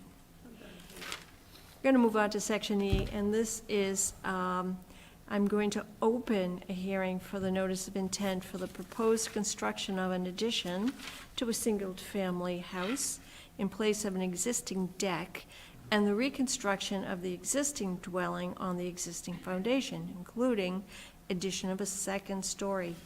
Do you have any comments, Matt? Yeah, An so address in there? Do we want to hear from the Address, representative first? Would you? no, I can give you an update, Kalina. This is 35R East Ave, Buzz. Thank you. Okay. Did you find it in the OneDrive? I got it. You got it? All right. So at the last hearing, we sort of went through everything with this. If anybody needs any update on this, let me know. But the applicant was asked to come back with, or it was suggested that the applicant come back with more information about what would happen if the foundation needed to be replaced, just so that the permit covered it. And they did that. They provided an updated plan that has details on the potential foundation protocol, and they appeared sufficient to me for protection of the wetland resources. We have not gone through any special conditions on this, so I guess I'll just ask if any commissioner needs more update as a reminder on any of this, or? Need your memories refreshed? I'm good. Yep, but Marilyn has some points she'd like to make. No, I said I have a copy right here, I'm all set. Oh, you're good. All right, then. All right. You want to hear from the representative? Was that a question for me? Yeah, are we ready to move to the representative? Yeah, it's up to you. Yeah, Whatever you want to whatever just do. identify yourself for the record, please, and, Yes, my name is Rick Savant with Stenbeck and Taylor. As Matt stated at the last hearing, we just wanted us to include the potential, if we did have to replace the foundation, to include some wetland protection in that case, just to save the commission some time versus amendments or anything like that. So we have done that, included that on the plan. We still don't anticipate having to do that, but it's in place if by chance it does occur. So that's pretty much the only changes on the plan. okay, And actually, some conservation markers great. was discussed, which I've added quite a few to the proposed, it was 6 markers total that we added. Okay. Do I have any comments from the commission? Did Matt have any more comments? I don't know, Matt? Anything else? I can go through what my recommendations were on special conditions. We would have confirmation of variance requests under 10.08B 2 and 5. Any dumpster used as part of this project must be covered. Any yard waste, including but not limited to lawn clippings, stored on site must be removed before work commences. The usual outdoor chemicals and fertilizers blurb. Mitigation area must be well established before a COC can be issued. The 2 years of inspection and reporting should begin the year after project completion. Commission to determine whether that begins after issuance of a COC. And conservation posts in perpetuity with any allowances for vegetation management in the mitigation area. Let me see if there's anything else that I missed here. We have the mitigation planting area being maintained in a natural state in perpetuity. And yeah, that's it. If the commission has any other questions or concerns, we can go through that. Yeah, I think, just if I may, I just want to make sure we have in the order of conditions that all of the downspouts from the gutters are going to be connected to the 2 roof drains.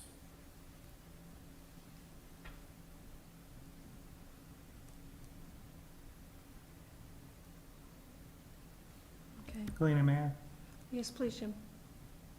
Just for my clarification, I don't know East Road or whatever, East Avenue. Is this in the Nook? Is there sewer, is the sewer in this area, or is it connected to Yeah. sewer, or, okay? It is, Jim, it's high pressure zone, high pressure HDP pressure sewer. So all I see the leaching pit, and I just wanted to make sure that we weren't talking Title 5.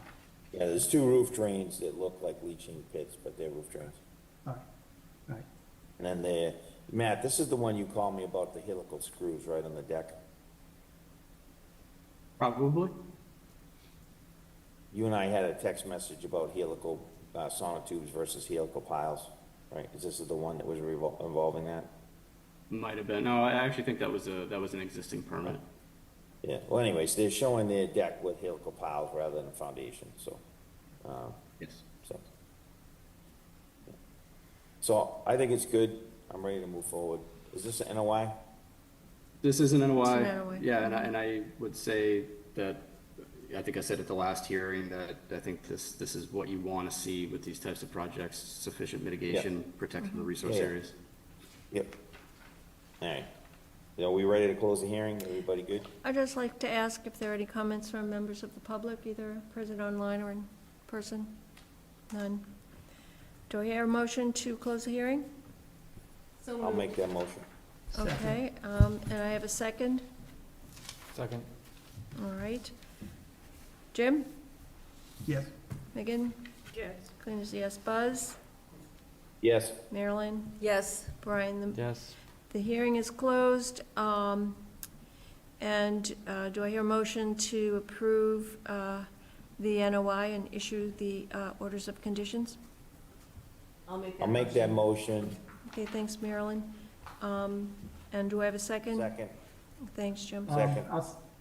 Jim? Buzz, can I just ask if we're gonna clarify that we're asking for, as part of that we're we're requiring all the gutters to drain into the leaching. Yeah, as per discussion, yeah. Order As conditions per of discussion. the agent plus that condition, yeah. Okay, I'll second. Okay, Jim? Yes. Megan? Yes. Clean as a yes. Buzz? Yes, Marilyn? Yes. And Brian? Yes. All right, so thank you very much. That motion carries. Thank you. And thank you. I'd like to Cindy. thank Juliana and Matt for all the help on the project, too. They're really helpful getting through it. Thank you.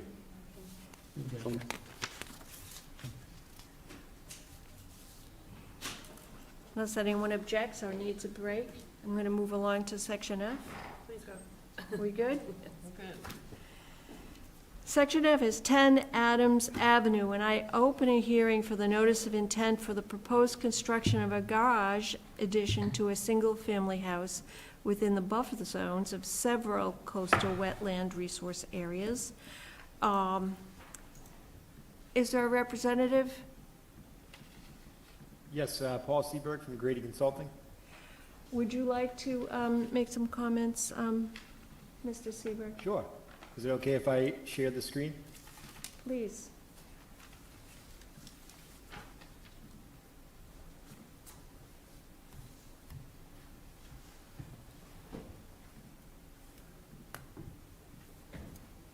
Okay, does everybody see the plan here?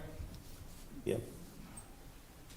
Okay, so since we met at the last meeting, we've submitted revised plans in response to comments from the commission. The site plan has been revised to include the 4-foot strip of natural vegetation along the top of Coastal Bank as part of the previous order of conditions that was issued in 2009 in perpetuity. We've increased the size of the stormwater mitigation system shown here, size and storage volume as requested. We've reviewed the sewer connection with the sewer department and have added additional notes to the plan to ensure that the construction sequence is followed and the service shutoff is coordinated with the sewer department. And I provided my correspondence with the sewer department as well. We've added a stockpile location to the plan shown here. We provided all the applicable variance requests for setbacks to the resource areas. And we've also included conservation posts as requested, shown in red here, and there are 6 total. And with that said, I'd be happy to turn it to questions from the commission. Matt, do you have any comments? Yeah, let me just quickly scan through so I don't duplicate everything that he just said. So he showed the 4-foot wide native plantings. I just want to make the point that that should not be considered mitigation with this filing because they were already required under the 2009 permit. And if the commission were to issue a permit for this project, that portion of it should be called out with a specific timeline, with stating that if it's not done by a certain time, then an enforcement order will be issued. Just so you don't run into the same issue where they have 3 years to get it done, and then if it gets extended by the governor another 2 years, essentially they're not required to build this project if they don't want to, but that portion of it should definitely get done regardless. I believe they've answered all of my questions on the sewer issue, and I did talk with the sewer department about that. Just making sure that sufficient protective measures are taken, and sewer essentially said that they would need to be a part of the process regardless, and they would be able to sort of not make sure, but they'll be able to assist with making sure the right steps are taken to prevent a catastrophic release into the bay. They added the stockpile location, and we got the formal variance request. So at this point, I think it's up to the commission as to whether they think that there's sufficient mitigation provided with this project, that it's not more detrimental to the resource areas. If you have any more questions about how they upsized the stormwater infiltration, I know that was a point of discussion at the last hearing, and that may be something that helps with that, so. That's all I have. Yeah. unless- Can I ask a- Yeah, can we I hear ask from a you, Buzz? question, Yeah. Matt? So Matt, let me unpack that, I just wanna make sure I have this correct. So there was already an order of conditions and a condition saying that they had to put that 4-foot wide native planting before they even filed for this request, correct? Yeah, basically, it was, I believe in 2008, the previous owner of the property, it seemed sort of like a builder, bought the property, redeveloped it, and then sold it. So the builder had the orders of conditions, and the orders of conditions stated that the lawn could not encroach within 4 feet of the top of coastal bank, and that, any disturbed areas within that would need to be planted with native plantings. It also specified in a little bit of a confusing way. Essentially, the point they were trying to make was that there should be no chemicals used on the lawn, and the lawn should be, it said a native fescue type, which I don't know that would have been the case, but it's pretty clear it's not, what the conditions are now are not what the permit requirements were back then. I think we can backtrack on some of that with the, conditions that the commission uses now with no, chemicals or fertilizers within, that area, but yes. So why? 4 So let feet me was ask you a supposed to be question. like that a long time ago.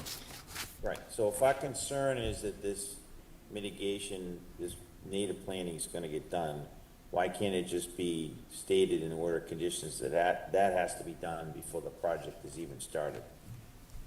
Yeah, basically my only point was that it should be stated what the deadline is. So if you Yeah, want to so make my that be Yeah. before, but it should still also be specified that if they don't build the project, there's still a deadline.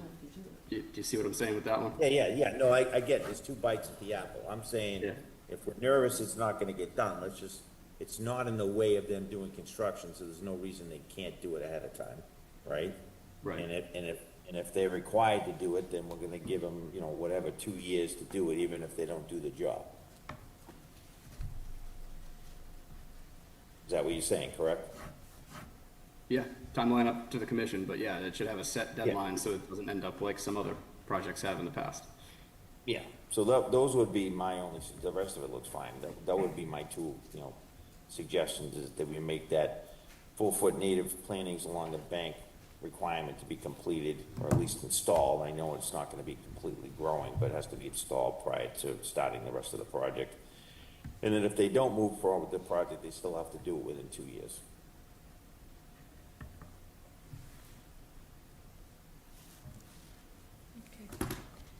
Is there a representative for this project? Would you like to come on up and make your comments, please? And would you mind identifying yourself for the record? Certainly. My name's Kevin Can Hines. you, can you stop sharing the screen, whoever that is, Sure. so we can see what's, yeah. Thank you. Mr. Hines? Yes, my name's Kevin Hines. My wife Beth and I own the property. I understand the mitigation requirements, the 4-foot buffer and the grasses, et cetera. We can start that anytime you'd like. It really doesn't matter. Okay. Okay, so you would not object to having that done before you start the other part of the project? Not at all. No. Okay, thank you. Anything else? All right, thank you. Any other comments from the commission? Is there any member of the public who would like to make a comment?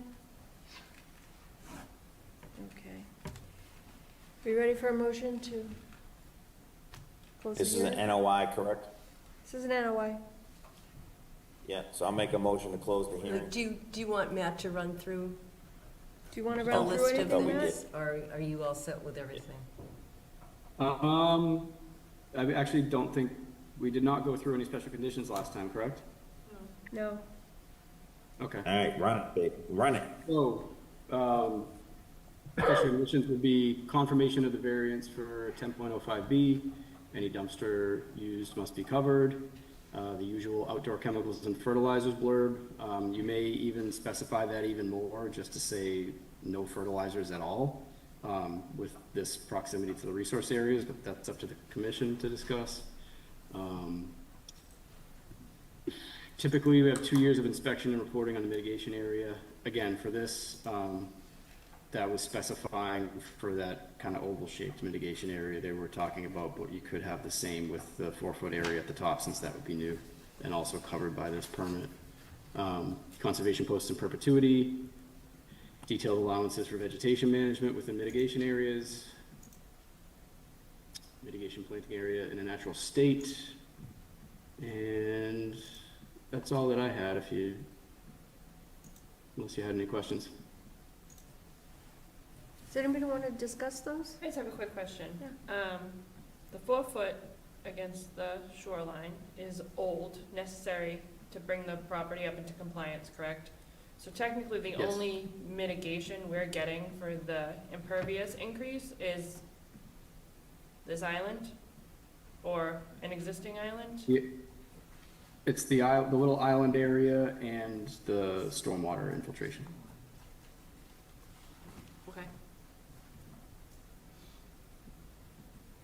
And the outdoor fertilizers thing is an interesting, I mean, already it was not allowed on the property from the earlier perpetual condition, but, I mean, from my standpoint, they shouldn't be allowed on the Nook within jurisdiction anyways.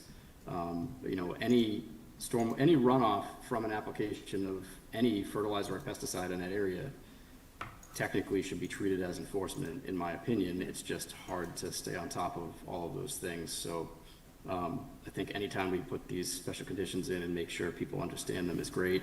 And we may want to go out with some sort of information campaign around there too, because I see a lot of really, really green lawns on the Nook on properties that slope down to the bay. Right. Do you have any other questions or issues? No, but to Matt's point, just get that statement in there that none of that will be allowed, the fertilizers will be allowed. Well, that would be one of the order of conditions, right? Right. And there is, you know, our typical blurb now on special conditions does state that the homeowner should keep records of any outdoor chemical treatments and provide them to the commission upon request. And that failure to provide records could be cause for issuance of fines. Do you have any comments on that? Okay. Can I hear a motion to close this hearing? So moved. Do you have a second? Okay. I have a motion and a second to close the hearing. Jim? Yes. Megan? Yes. Cletus and I. Buzz? Yes. Marilyn? Yes. And Brian? Yes. Okay, this hearing is closed. And do I hear a motion to approve the NOI and issue orders of conditions? Can you Anyone? take a stab at it? Okay, Buzz? Yeah, so I'll make a motion to approve the NOI with the conditions as outlined by the agent. Additionally, that the 4-foot native plantings be done prior and completed prior to the start of the balance of the project. And, I think that was my only special condition beyond that. Do I have a second? Second. All right, we have a motion. It's been seconded. Jim? Yes. Megan? No. Cletus and I. Buzz? Yes. Marilyn? Yes. Brian? Yes. Okay, that motion passes. Thank you very much. Thank you. Have a good night.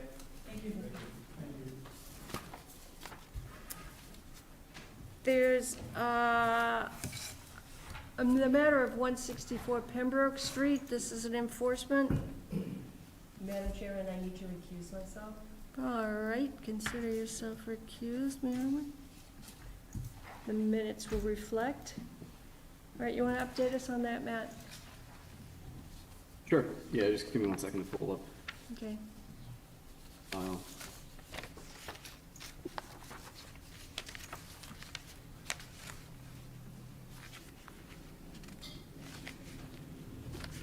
So, in 2023, you know, essentially this property has a long permitting history. The whole property is within jurisdiction. There have been perpetual conditions placed on the property from prior permitting, prohibiting pesticides, chemical fertilizers. And in 2023, I had reached out because there was a lawn flag that I saw out there, and it's a super green lawn. I mean, it's a lawn that you can tell is being fertilized at kind of a heavy rate if you know lawns. It is right upslope from a certified vernal pool, which is part of the concern with those conditions. In 2023, I was told that by the I don't know if it's the manager or owner of the application company, that everything that was used there was organic and slow release. It turns out that based on the way the conditions are written, that really doesn't matter. They're not supposed to be there anyways, but at the time I thought that was sufficient and moved along and didn't take any enforcement action on that. So recently on, I believe it was, sorry, let me get back to this page. April 28th, I observed an employee of the same company driving one of those ride-on spreaders and spreading a granular substance on that front lawn area. And so I stopped to talk to him and asked him what he was spraying, and he sort of said, "Oh, it's just the regular, fertilizer, with pre-emergent." And I got the product names from him. And then he said he was going to go around and spot spray broadleaf weeds with herbicide. So I, informed him that the property had, prohibitions on things like that, and he was not aware of that. And I said that I was told, before, that everything that was used on the property was slow release and organic, and he said that it would be news to me. He said, "I've been doing this property for a couple of years, and this is all we've ever used." So once I got back to the office, I looked up the names, MSDS sheets, and labels of all the products that he mentioned, and several of them have, prohibitions themselves about being used near open water, highly toxic to aquatic organisms, things like that. So nasty stuff that you do not want draining down into a vernal pool in any way. So there is perpetual condition stating the use of pesticides, salts, herbicides, or pollutants is strictly prohibited. This condition is ongoing and will not expire at the end of 3 years. In this situation, the chemical fertilizer would be a pollutant, and the pre-emergent weed preventer mixed in with the fertilizer would be an herbicide, and the spot spraying of broadleaf weeds would probably violate the same condition by applying herbicides, although it may not be as concerning as a granular substance being sprayed around and available for when it rains. So I sent out a notice of violation to the property owner to just come in front of the commission and talk about that, and here we are. Is the property owner here? Representative. Please identify yourself for the record, thank you. Sure. My name is Ed O'Kane, and I am the maintenance landscaper at 164 Pembroke Street. And some of the information I'm going to speak about now, Matt has already mentioned. Mike Stevens, the general manager of Always Green of Cape Cod Lawn Service, was unable to make tonight's meeting. In September of 2023, Mr. Pinella requested that I meet him at the property of 164 Pembroke Street. We toured the entire yard, in which he pointed out 2 piles of grass clippings that needed to be removed from the side of the front yard. This request was promptly carried out. Within that same week of September 2023, Mr. Stevens sent an email to myself and Mr. Pinella stating that Always Green uses as described as natural fertilizer. That being said, I assume that the property has been in compliance with the Conservation Commission's requests. Upon being informed of the last month's first fertilizer application at the property, I learned it was applied by a different new technician who may have been unfamiliar with the surrounding environment. And I'm here this evening to mention that it could have been a mistake. If any mistake has been made, we will rectify it by adjusting the upcoming fertilization program immediately. If you have any future specific questions, I will personally communicate with Mr. Stevens and get back to the commission as soon as possible. All right. Thank you. Do members of the commission have any questions for the representative for 164 Pembroke? Any questions, comments? So I'm assuming I'll just wait for the commission's recommendations to go further? Matt? Yeah, I mean, just to follow up on that, I mean, and again, I'm not trying to be punitive here. I want to get things into a situation where wetlands are protected and that's it. But this kid, I say kid, this man that was applying on site said that he had been the applicator on the site for years. So, yeah, there's been a violation. All we know of is on that day there was a violation. I suspect that for years we've had, you know, this type of high nitrogen fertilizer used on site. And at least this one time, if not according to the applicator, for years they've been applying this pre-emergent crabgrass killer, which is highly toxic to aquatic life. So that just brings me to a point, and I think this is a good reflection moment. So obviously, this property has a long history with this board, and the reason we pushed so hard to have an existing condition plan was that we could, you know, be mindful of any future encroachments. So as you were just speaking, Matt, it occurred to me, I know we put these regulations in about no fertilizer in perpetuity, et cetera, but you know what we haven't said, and we need to add, in my opinion, to our regulations, that there are signage that is posted right on the property that states what is allowed to be used on the lawn surface. For when someone shows up that's working for a company and is not doing maliciously, you know, he's just being told, go take care of that property. He can at least see the signs and say, gee, maybe I shouldn't be putting what I'm putting on the lawns. So that probably should, going forward, should be part of our standard order of conditions. how many languages are you gonna put them in? Only because that came up on another enforcement issue where No, I think it was, our landscapers don't speak English. I understand, so I think we do 2 languages. I mean, we can only do what we can do. We could also add a QR code that would take them to multiple languages. So, in today's world with technology, I think we can get there. But I think it's a mistake on our part not to, we put up wetland sign, let's put up another sign that says, hey, we've said don't use this stuff, right? So at least we have a fighting chance for it not to happen. Yeah. To Buzz's point, you know, on the existing conditions plan, one of the things that I wanted to bring up with this is that there's still open orders of conditions on this property. And the homeowner understands that they need to be closed out. Part of the issue there had been plantings in the front of the property that were not originally part of the permitting process. He had been working with the landscape designer on trying to correct that and come forward with, you know, a plan that would be, that would allow a COC to be issued on that. And ultimately, we ran into disagreement in that I maintained that, you know, the area around the vernal pool was not supposed to be planted with landscape plants. That was supposed to be a native vegetated buffer.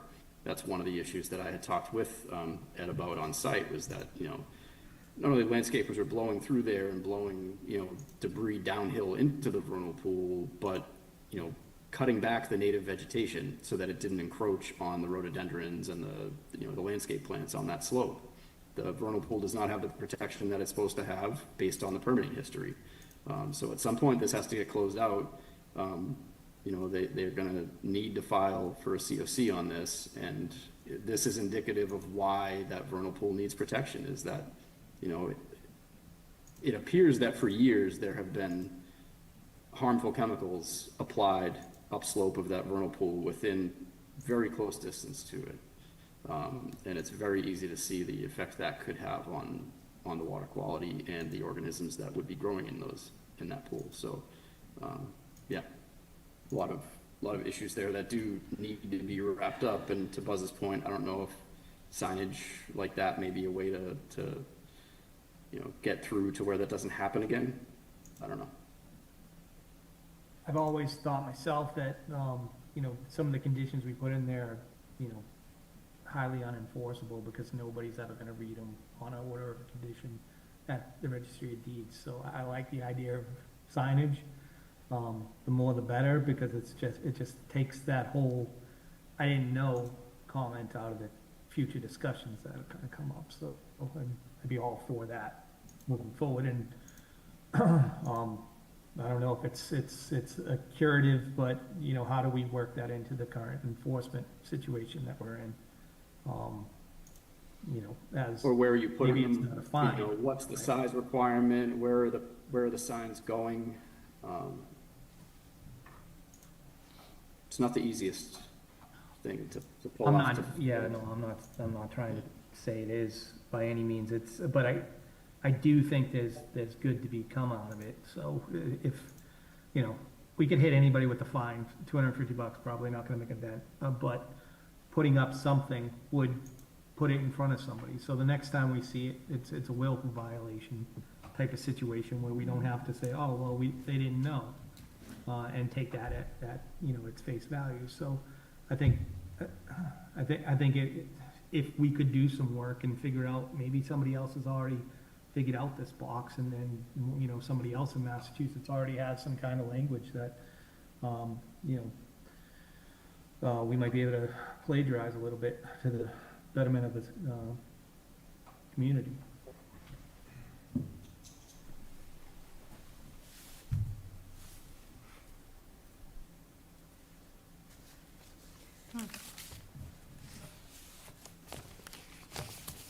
Any comments from the board? From the commission? Well, I personally think that if you have a violation, that it requires a sanction. Whether a person was just doing his job and not aware, or intentionally violating, a restriction. So I wouldn't hesitate to issue a sanction in this instance.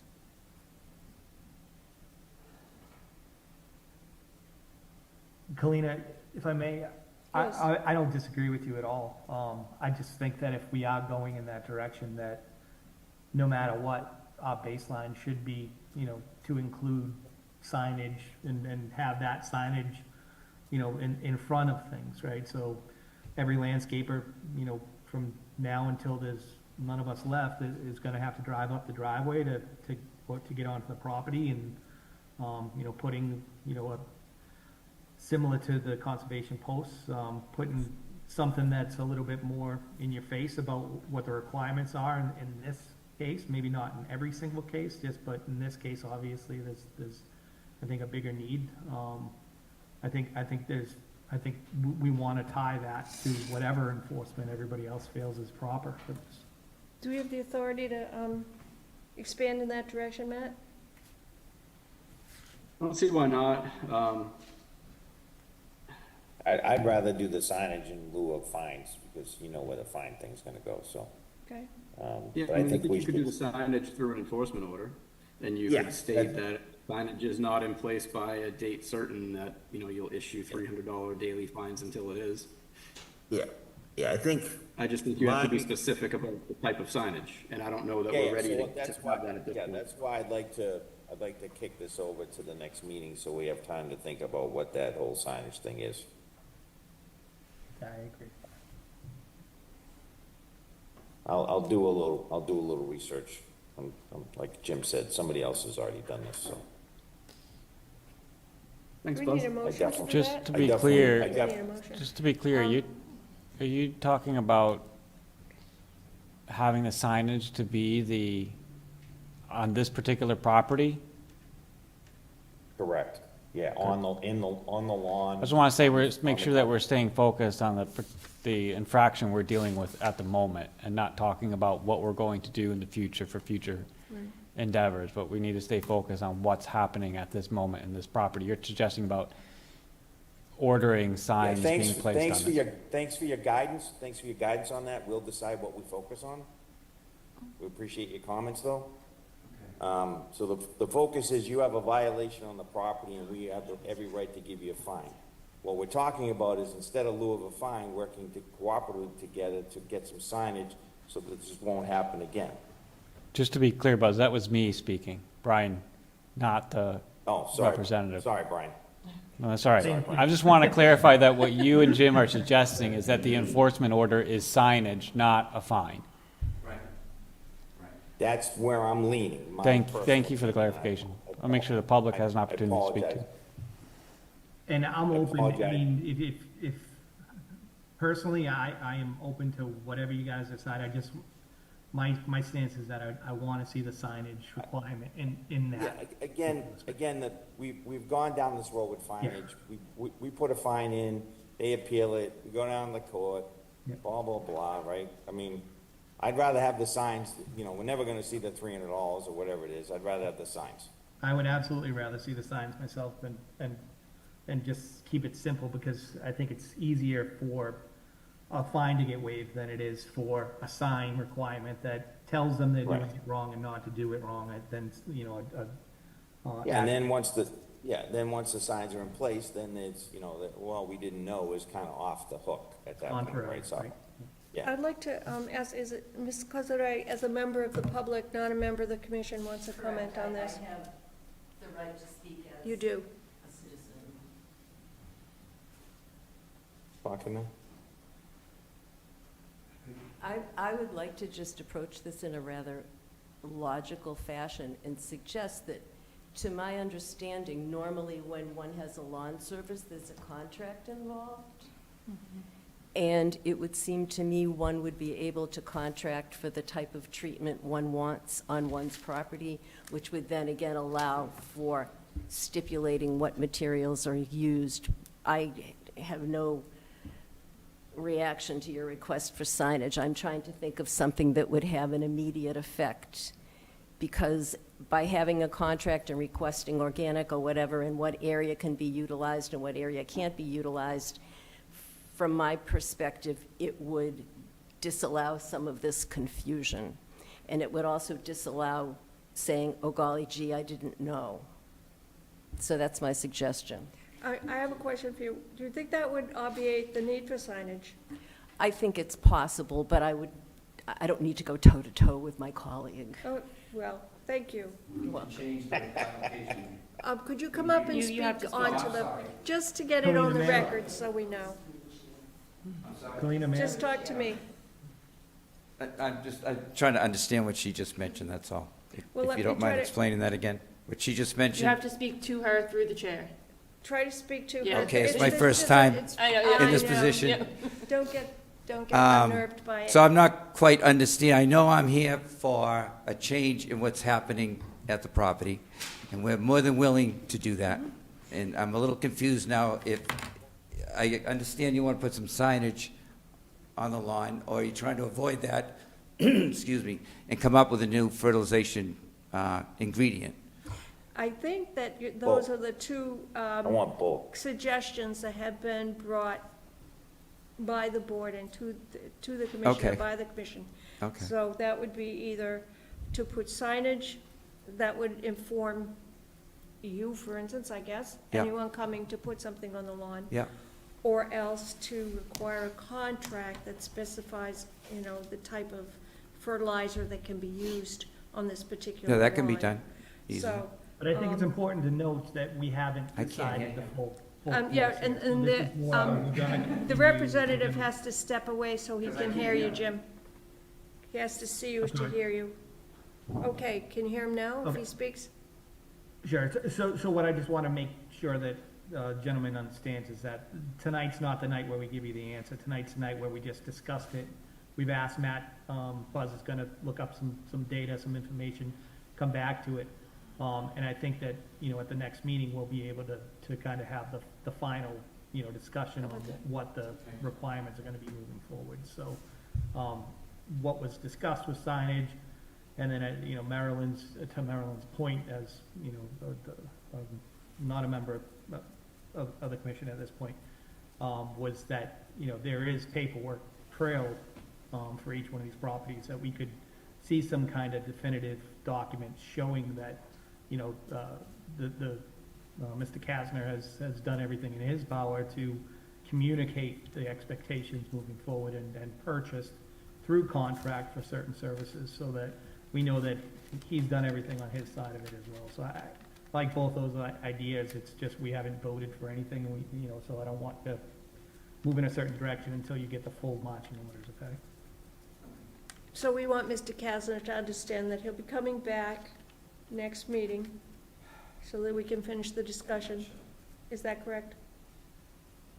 So is that what the Yeah, commission because we're wants? not, we want more information first, and I think everybody's agreeing on it, seems to be in agreement on where we're going with this, so, but let's make sure that we have the answers before somebody writes down something and moves in a certain. Yeah, but to a bigger point though, I'm saying I want these signs going forward on all these projects. I not just 100% agree with you. I think it should be a standard condition that if we throw that in there, whatever number it is, you know, there's a colon, semicolon attached to it, and, you know, the sign goes behind it, so. Yeah, and I agree with Marilyn for the short term, we should see the contract, but, you know, he could contract with another company next year, right, so. Do you want to see the existing contract if there is one? Is that something Yes. that, I mean, Yep. are we? Yeah, that would be homework my to them as point. well?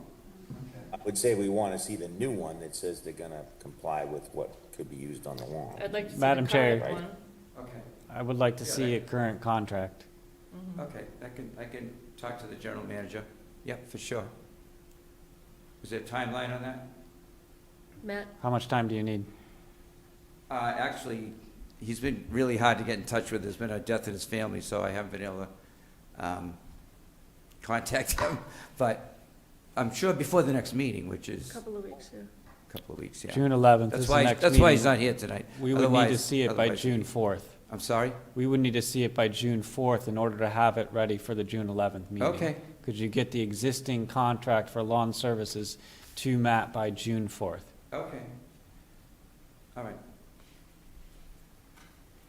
Thank you. Thank you very much.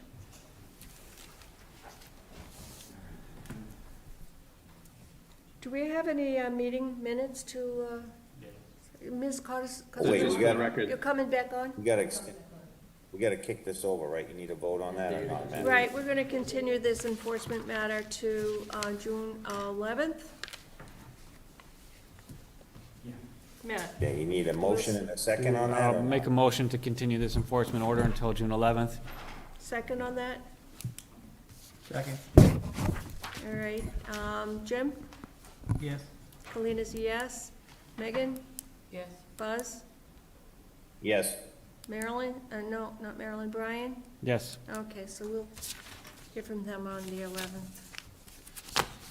Matt, when's the last time you were on that property? Well, recently, right? I did not step on the property that day. I just pulled over on the side of the road. It's been a while. I think a point of order, are we allowed to continue this conversation when property owners are not here? He's not the property owner. It was Yeah, just a we question. should stop. I'll text you. Never mind. I have an afterthought, but it's fine.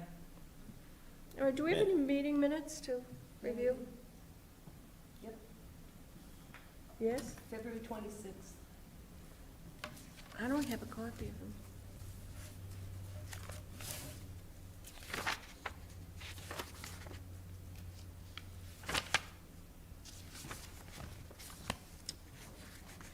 Did everybody else get February 26th or no? I did. That was the one thing I actually did find. What did you find? Buzz? The minutes? Oh, okay, you didn't find something in there. Do I have a motion to accept the minutes of February 26, 2025? I'll make that So motion. moved. Do I have a second? Second, Okay, got a motion by Megan, a second by Jim. Jim? Yes. Megan? Yes. Kalina's gonna abstain. Buzz? Yes. And Brian? Forgot one. Yes. Marilyn? Yes. Brian? Yes. Okay. Those minutes are accepted, thanks. Are there any updates? Any updates? Just a couple quick ones. I know it's late, but we now have a path forward for finishing up the trail restoration work at Blackwater, and the installation of bridges. So that should start, I believe, first week of June. So I'm hopeful to get that property open as soon as possible because people are very anxious for it. Been getting a lot of messages on that. Second update is, I don't know if you all remember, a while back, we did a sort of posthumous peer review of the Tall Timbers Phase 4 development after having several homeowners reach out when they were trying to sell their properties, not knowing they had open orders of conditions. The developer only got a partial COC in order to get the road approved so they could get occupancy, and then never finished, which was the case with a whole bunch of developments in town before my time here and before most of your time on the board. So I delayed, any enforcement action on that for various reasons, including reaching out to somebody who was no longer with us, that was representing it. And then recently I reached out to the firm that was the surveyor and engineer on the project and just said, hey, can you get in touch with the developer on this, before we go through the enforcement process? I'd love if they would just comply and get it done. And they got back to me and said, the entities involved in the construction of that project have been dissolved and are fully liquidated. And so I scraped up as much background information on that as I could and approached town council about it because, from looking up things through the state website, you can look up all of the officers of any organization, and they're all still in existence in Kingston. And town council's viewpoint was we can't enforce on anybody who was a member of any of those organizations unless their personal names were listed on any of the permitting paperwork, which they are not. So Tall Timbers LLC and Southeastern Sand and Gravel have been dissolved. They don't exist anymore. They are not going to finish that development, and apparently we can't force them to. So at this point, I'll take whatever information I have and reach out to all of the potentially affected homeowners that still have open orders of conditions so that they're at least aware, and they can try to deal with their own deed issues before they go to sell their property in the future. So just found that one out recently and wanted to update the commission on that. So what comes to mind is the language, I think Buzz had noted it too, a while back, that we have in the bylaw about bonds, requiring bonds, as a financial tool to ensure that whatever is required is delivered as part of the project. So, I just think it's a good note just to keep it in our mind when something like that comes up where we think there's, any outcome that isn't what we expect or what we want, because it's very clear that profit rules the day for, businesses, and, they have fiduciary responsibility to make money, and I get it, but they also have a legal obligation, and, just folding up without doing the work and leaving, essentially their buyers, in a lurch is a tough position for all of us, and especially us coming in as the enforcement people behind it. So, I think we should. Yeah, thankfully, I think we're beyond most of the big developments in town that aren't gonna go 40B. With 40B, you really have very limited ability to do any of that anyways, but we're at least aware of the issues. There were a lot of developments that went this way, and it's left the town and homeowners with some problems. So at least we have the awareness now, and definitely if we get something similar like that, the commission can use those tools. But unfortunately, in this case, it's left on the homeowners. And rather than just take enforcement action on all of them, I'd like to give people, the time to figure out if they need to do any work or just apply for certificates. Yeah, and just, I've been doing a lot of work for for another thing in town, and, you know, the southeastern parcels, I forget which development it is, it looks like there's, you know, hundreds of thousands of dollars in back taxes associated with those conservation restriction parcels. So, you know, Yeah. I think it's important to, you know, think about that as well, when we're coming in, to make sure that we're not just leaving these things that are essentially gonna be, you know, supported by the community when it's coming through, and come up with a better solution, right? Yeah, I've been involved in that discussion too about, you know, is there a way that the town can not accept those? Because again, yeah, you have these things that are offered up as a, you know, as a tool to, you know, get a development through and show the benefit, and then ultimately they end up being the town's responsibility when that was not part of the equation, so. Yeah, it's that outside the box thinking that everybody thinks they can just get around a rule, right? It's, you know, we discussed that earlier. It's the rules are there for a reason, and we gotta do our best to make sure that we don't leave those loopholes, so, and I think you did do a great job with it, Matt, so. Trying, that's all I got for updates for now. Super. Do I hear a motion to adjourn? I'll make that motion.